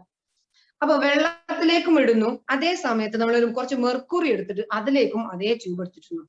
വളരെ നാരോ ആയിരിക്കണം, തിന്നായിരിക്കണം. അതുകൊണ്ടാണ് ഞാൻ റീഫില്ലറിനെ നിങ്ങൾക്ക് പറഞ്ഞു തന്നത്. ഇവിടെ നിങ്ങൾക്ക് കാണിക്കാൻ വേണ്ടിയിട്ട് വൈഡ് ആയി കാണിച്ചു തന്നതാണ്. അപ്പൊ വെള്ളത്തിന്റെ ലെവലാണ് നിങ്ങൾക്ക് കാണാൻ പറ്റുന്നത്. ഈ നീല കളറുള്ളത് വാട്ടറും ഈ റെഡ് കളറുള്ളത് മെർക്കുറിയാണ്. ഓക്കെ, നീല കളറിലെ വാട്ടർ. അപ്പം ഇത് ശരിക്കും എടുത്തിരിക്കുന്നത് ഇതാണ് പാത്രം കേട്ടോ. ഈ പാത്രത്തിന്റെ ലെവലിലാണ് വെള്ളം കിടക്കുന്നത്. പക്ഷെ ആ ട്യൂബിലേക്ക് നോക്കിക്കഴിഞ്ഞാൽ ആ ട്യൂബ് അതിലേക്ക് ഇറക്കി വെക്കുമ്പം ആ ട്യൂബിലൂടെ മുകളിലോട്ട് കയറിയതായിട്ട് നിങ്ങൾക്ക് കാണാൻ പറ്റും അല്ലെ. വളരെ നാരോ ആയിട്ടുള്ള നൈസ് ആയിട്ടുള്ള തിന്നായിട്ടുള്ള ട്യൂബിലേക്ക് മുകളിലേക്ക് കയറിയിട്ടുണ്ട്. ഏത് കേസില്, ഏതിലാണ്? അത് വാട്ടറിൽ കേട്ടോ, വാട്ടറിൽ. അതേ സമയത്ത് ഡെൽറ്റ എച്ച് ഹൈറ്റ്, എച്ച് എന്ന് പറഞ്ഞാൽ ഒരു ഉയരം, എച്ച് ഹൈറ്റിലേക്ക് ഉയരം, ഇത്രയും ഉയരത്തിലേക്ക് ഉയർന്നു. അതേ സമയത്ത് നമ്മൾ മെർക്കുറി എടുക്കുകയാണെങ്കിൽ മെർക്കുറിയുടെ പ്രത്യേകത വേറെ ഒരു വെള്ളവുമായിട്ട് വ്യത്യാസമുണ്ട്. മെർക്കുറിക്ക് വളരെ കട്ടിയുള്ള ഒരു വെയിറ്റ് ഉള്ള ഒരു വസ്തുവാണ് മെർക്കുറി. ഓക്കെ, നമ്മളെ കയ്യിലേക്കൊക്കെ ഒരു തുള്ളി വെള്ളം ഒരു കയ്യിലും മറ്റേ തുള്ളി വെള്ളം മെർക്കുറി മറ്റേ കയ്യിലും എടുത്തു കഴിഞ്ഞാൽ മെർക്കുറിക്കായിരിക്കും ഭാരം അനുഭവപ്പെടുക, വെയിറ്റ് അനുഭവപ്പെടുക. ഓക്കെ, അപ്പൊ മെർക്കുറിയാണ് രണ്ടാമത് എടുത്തിരിക്കുന്നത്. അതിൽ നോക്കിക്കഴിഞ്ഞാൽ നിങ്ങൾക്ക് കാണാൻ പറ്റും, അതിൽ നമ്മൾ പിന്നെ മെർക്കുറിന്റെ ലെവൽ ഇത് അത്രയും ഉള്ള ഒരു ബീക്കറിലാണ് വെച്ചിരിക്കുന്നത് അല്ലെ. വാട്ടറിന്റെ ലെവൽ ഇതാണ്. പക്ഷേ ആ ട്യൂബിൽ നോക്കിക്കഴിഞ്ഞാൽ നിങ്ങൾക്ക് കാണാൻ പറ്റും, ആ ട്യൂബിൽ താഴോട്ട് ഇറക്കി വെച്ച്, ട്യൂബിന്റെ ഉള്ളിൽ താഴോട്ടാണ് എന്തുള്ളത്, വെള്ളം കിടക്കുന്നത്, സോറി മെർക്കുറി കിടക്കുന്നത് അല്ലെ. ഒരു ഡെൽറ്റ എച്ച് ഹൈറ്റ് എങ്ങോട്ടാണ്? താഴോട്ടാണ് മെർക്കുറിയിൽ പോയിരിക്കുന്നത്. അപ്പം ഈ റൈസ് ചെയ്യുന്നതിനെ നമ്മൾ കാപ്പിലറി റൈസ് എന്നും ഫോൾഡ് ചെയ്യുന്നതിനെ, താഴേക്ക് വരുന്നതിനെ കാപ്പിലറി ഡിപ്രഷൻ എന്നാണ് പറയണത്. അപ്പൊ നിങ്ങൾ ടെക്സ്റ്റ് ബുക്കിൽ 20ാമത്തെ പേജിൽ നിങ്ങൾക്ക് കാണാൻ പറ്റും, what happen to the water level in the capillary tube. അപ്പൊ ഫസ്റ്റ് ചോദിക്കുന്നത് ആരെയാണ്? വാട്ടറിനെയാണ്. അപ്പൊ എന്താ നിങ്ങൾ എഴുതുക? വാട്ടർ റൈസ് ചെയ്യുന്നു എന്ന് എഴുതാം അല്ലെ. The rising of the water in the tube against, എന്താണ് against the gravitation or against the weight of the water എന്ന് പറഞ്ഞാൽ, നമ്മൾ നേരത്തെ പറഞ്ഞു എല്ലാ വസ്തുക്കളെയും ഭൂമി അട്രാക്ട് ചെയ്യുന്നുണ്ട് അല്ലെ, ഡൗൺവേർഡിലേക്ക് അട്രാക്ട് ചെയ്യുന്നുണ്ട്. ആ അട്രാക്ട് ചെയ്യുന്ന വെയിറ്റ് താഴോട്ടാണ് ശരിക്കും വരേണ്ടത് അല്ലെ. ഈ വെള്ളത്തിനെ താഴോട്ട് ഭൂമി അട്രാക്ട് ചെയ്യുന്നുണ്ട്. അപ്പൊ ശരിക്കും താഴോട്ടാണ് വരേണ്ടത്. പക്ഷേ അതിന് എഗെയിൻസ്റ്റ് ആയിട്ട്, അതിനെ ഒപ്പോസ് ചെയ്തിട്ട് മുകളിലോട്ട് പൊങ്ങിപ്പോവാണ് അല്ലെ. അതൊരു പ്രത്യേക കഴിവാണ്. അതിനെയാണ് കാപ്പിലറി റൈസ് എന്ന് പറയുന്നത്, കാപ്പിലറി റൈസ് എന്ന് പറയുന്നത്. ഓക്കെ, പക്ഷേ ചില ലിക്വിഡിന് അങ്ങനെ അട്രാക്ഷൻ, പിന്നെ ഇവിടെ മെർക്കുറിന്റെ കേസിലും ഡൗൺവേർഡിലേക്ക് എന്തുണ്ട്, മെർക്കുറിന്റെ കേസിലും ഡൗൺവേർഡിലേക്ക് അട്രാക്ഷൻ ഉണ്ട്. അതിന്റെ കൂടെ മെർക്കുറി വേറെ ഒരു ഫോഴ്സിലേക്ക് എന്ത് ചെയ്യാണ്, ഈ ട്യൂബിന്റെ ഉള്ളിലൂടെ താഴോട്ട് നീങ്ങാണ്. ശരിക്കും ഈ ലെവലിൽ, ഈ മൊത്തം ലെവലിൽ ഇല്ല, മൊത്തം ട്യൂബിന്റെ നമ്മൾ ടംബ്ലറിൽ എടുത്തിരിക്കുന്ന ലെവലിൽ ഇല്ല. എന്തിലാണുള്ളത്? നമ്മൾ എടുത്തിരിക്കുന്ന കാപ്പിലറി ട്യൂബിന്റെ ഉള്ളിലാണ് താഴേക്ക് പോയിരിക്കുന്നത് അല്ലെ. അപ്പൊ മെർക്കുറിന്റെ കേസിൽ അവിടെ എന്താണുള്ളത്? കാപ്പിലറി ഡിപ്രഷൻ ആണ്, റൈസ് അല്ല. പകരം എന്താണ്? ഡിപ്രഷൻ ആണ്. ഓക്കെ, കാപ്പിലറി ഡിപ്രഷൻ ആണുള്ളത്. ഓക്കെ, അപ്പൊ കാപ്പിലാരിറ്റി എന്ന് നമ്മൾ മൊത്തത്തിൽ പറയുകയാണെങ്കിൽ അതിനെന്താ പറയാ? രണ്ടും വരും. കാപ്പിലാരിറ്റി എന്ന് പറഞ്ഞാൽ ദ റൈസ് ഓർ ഫോൾ, അല്ലെങ്കിൽ rise or depression of a liquid in a narrow tube or a minute hole. ചെറിയ ഹോളിൽ കൂടി, ചെറിയ മൈന്യൂട്ട് ട്യൂബിൽ കൂടി ഉയരാനും താഴാനുമുള്ള പ്രോപ്പർട്ടിനെയാണ് കാപ്പിലാരിറ്റി എന്ന് പറയുന്നത്. കാപ്പിലാരിറ്റി എന്ന് പറഞ്ഞ ഒരു പ്രോസസ് ആണ്, അതൊരു ഫിസിക്കൽ ഫിനോമിനയാണ്. അതിനെയാണ് കാപ്പിലാരിറ്റി എന്ന് മൊത്തത്തിൽ പറയാം. അപ്പൊ റൈസ് ആണെങ്കിലും ഫോൾ ആണെങ്കിലും കാപ്പിലാരിറ്റി തന്നെയാണ് കേട്ടോ. നിങ്ങൾ അത് മറക്കരുത്. ചില കുട്ടികളൊക്കെ പറയാതെ റൈസ് മാത്രമാണ് കാപ്പിലാരിറ്റി. അങ്ങനെയല്ല. കാപ്പിലാരിറ്റി എന്ന് പറഞ്ഞാൽ രണ്ടും വരും കേട്ടോ. കാപ്പിലറി റൈസും കാപ്പിലറി ഡിപ്രഷനും രണ്ടും കാപ്പിലാരിറ്റി തന്നെയാണ്. അത് സെപ്പറേറ്റ് ചെയ്ത് പറയുമ്പോഴാണ് കാപ്പിലാരിറ്റി. അപ്പൊ നമ്മൾ നേരത്തെ പറഞ്ഞു ക്യാൻഡിലിന്റെ കേസിൽ, കെറോസിൻ ക്യാൻഡിലിന്റെ കേസിലൊക്കെ പറഞ്ഞു. അല്ലെങ്കിൽ നമ്മൾ ജസ്റ്റ് വെള്ളം താഴെ വീഴുമ്പോ തുണി എടുത്ത് നമ്മൾ തുടക്കുന്നത്, ആ വെള്ളം ആ തുണിയിലുള്ള നാരോ ഹോളിൽ കൂടി, ചെറിയ ഹോളിൽ കൂടി മുകളിലേക്ക് പൊങ്ങുകയാണ്, ഈ വാട്ടറിന്റെ പോലെ അല്ലെ. ഈ ട്യൂബ് ഇടുന്നതിന് പകരം നമ്മൾ ഹോൾ എന്ന് പറഞ്ഞാൽ നമുക്കറിയാം, നമ്മളൊരു പ്ലാസ്റ്റിക്കിന്റെ കവർ എടുത്തിട്ട് തുണി നിലത്തുള്ള വെള്ളം തുടക്കാറുണ്ടോ? നിങ്ങൾ പറഞ്ഞേ, പ്ലാസ്റ്റിക്കിന്റെ കവർ എടുത്തിട്ട് തുടക്കാറുണ്ടോ? വെള്ളം ഉണ്ടോ? പ്ലാസ്റ്റിക്കിന്റെ കവർ എടുത്തിട്ട് വെള്ളം തുടക്കാറുണ്ടോ? ഇല്ല. എന്തുകൊണ്ടാണ്? അതിൽ ആ നാരോ ഹോൾസ് ഇല്ല. അവിടെ എന്തില്ല? ആ നാരോ ഹോൾസ് ഇല്ല അല്ലേ. അപ്പൊ പൊങ്ങാനുള്ള കഴിവില്ല. അപ്പൊ പിന്നെ വെള്ളം മേലോട്ട് പോകില്ലല്ലോ. പോവോ? അതേ സമയത്ത് ഒരു കോട്ടൺ ക്ലോത്ത് ആണ് ഇടുന്നതെങ്കിലോ, കോട്ടൺ ക്ലോത്തിൽ ഇഷ്ടം പോലെ നാരോ ട്യൂബുകൾ, നാരോ ഹോളുകൾ ഉണ്ട് അല്ലെ. ആ നാരോ ഹോൾ കൂടെ റൈസ് ചെയ്യും. ഓക്കെ, നമ്മള് മണ്ണെണ്ണ വിളക്കിന്, കെറോസിൻ ക്യാൻഡിലിന് നമ്മള് പ്ലാസ്റ്റിക്കിന്റെ ഏതായാലും ഇടൂല, വേണ്ട. നമ്മള് പോളിസ്റ്ററിന്റെ തുണി പോലും നമ്മൾ ഇടാറില്ല. കാരണം എന്താ പറയുക, പോളിസ്റ്ററിന് ഹോളില്ല. അതുകൊണ്ടാണ് നമ്മൾ പോളിസ്റ്ററിന്റെ ക്ലോത്ത് വരെ നമ്മൾ യൂസ് ചെയ്യാൻ മടിക്കണത്. ചൂടെടുക്കും, അതിന് എയർ അങ്ങോട്ടും ഇങ്ങോട്ടും പോവില്ല, ചെറിയ ഹോൾസ് ഇല്ല. എപ്പോഴും കോട്ടൺ ക്ലോത്തുകളാണ് യൂസ് ചെയ്യുക അല്ലെ. അപ്പൊ അതിന്റെ പ്രത്യേകത ഇതാണ്, കാപ്പിലാരിറ്റി. വെള്ളം വലിച്ചെടുക്കും അല്ലെ. കോട്ടൺ എപ്പോഴും വെള്ളം വലിച്ചെടുക്കാനുള്ള കാരണം ഇതാണ്, അവിടെ ചെറിയ ഹോൾ ഉണ്ട്. ഈ ട്യൂബിനെ പോലെ ചെറിയ ചെറിയ ഹോൾ ഉണ്ട്. അതിന്റെ കൂടെ കാപ്പിലറി റൈസ് ആണ് നടക്കുന്നത്. ഓക്കെ, അപ്പൊ കാപ്പിലാരിറ്റി ഒന്നും കംപ്ലീറ്റ് ആയിട്ടില്ല, കാപ്പിലാരിറ്റി മാത്രമായിട്ടുള്ളൂ. ഇനി അതിന്റെ ബാക്കിയുള്ള കാര്യങ്ങളിലേക്ക് നമുക്ക് അടുത്ത ക്ലാസ്സിൽ പറയാം. അപ്പൊ നന്നായിട്ട് പഠിക്കുക, ഇപ്പൊ തന്നെ പഠിച്ചു വെച്ചോളൂ, തുടങ്ങിക്കോളൂ, നന്നായിട്ട് തുടങ്ങിക്കോളൂ, എന്നാലേ മാർക്ക് കിട്ടുള്ളൂ. അപ്പൊ അടുത്ത ക്ലാസ്സോട് കൂടി നമുക്ക് തീർക്കാം. Okay, thank you sir, thank you.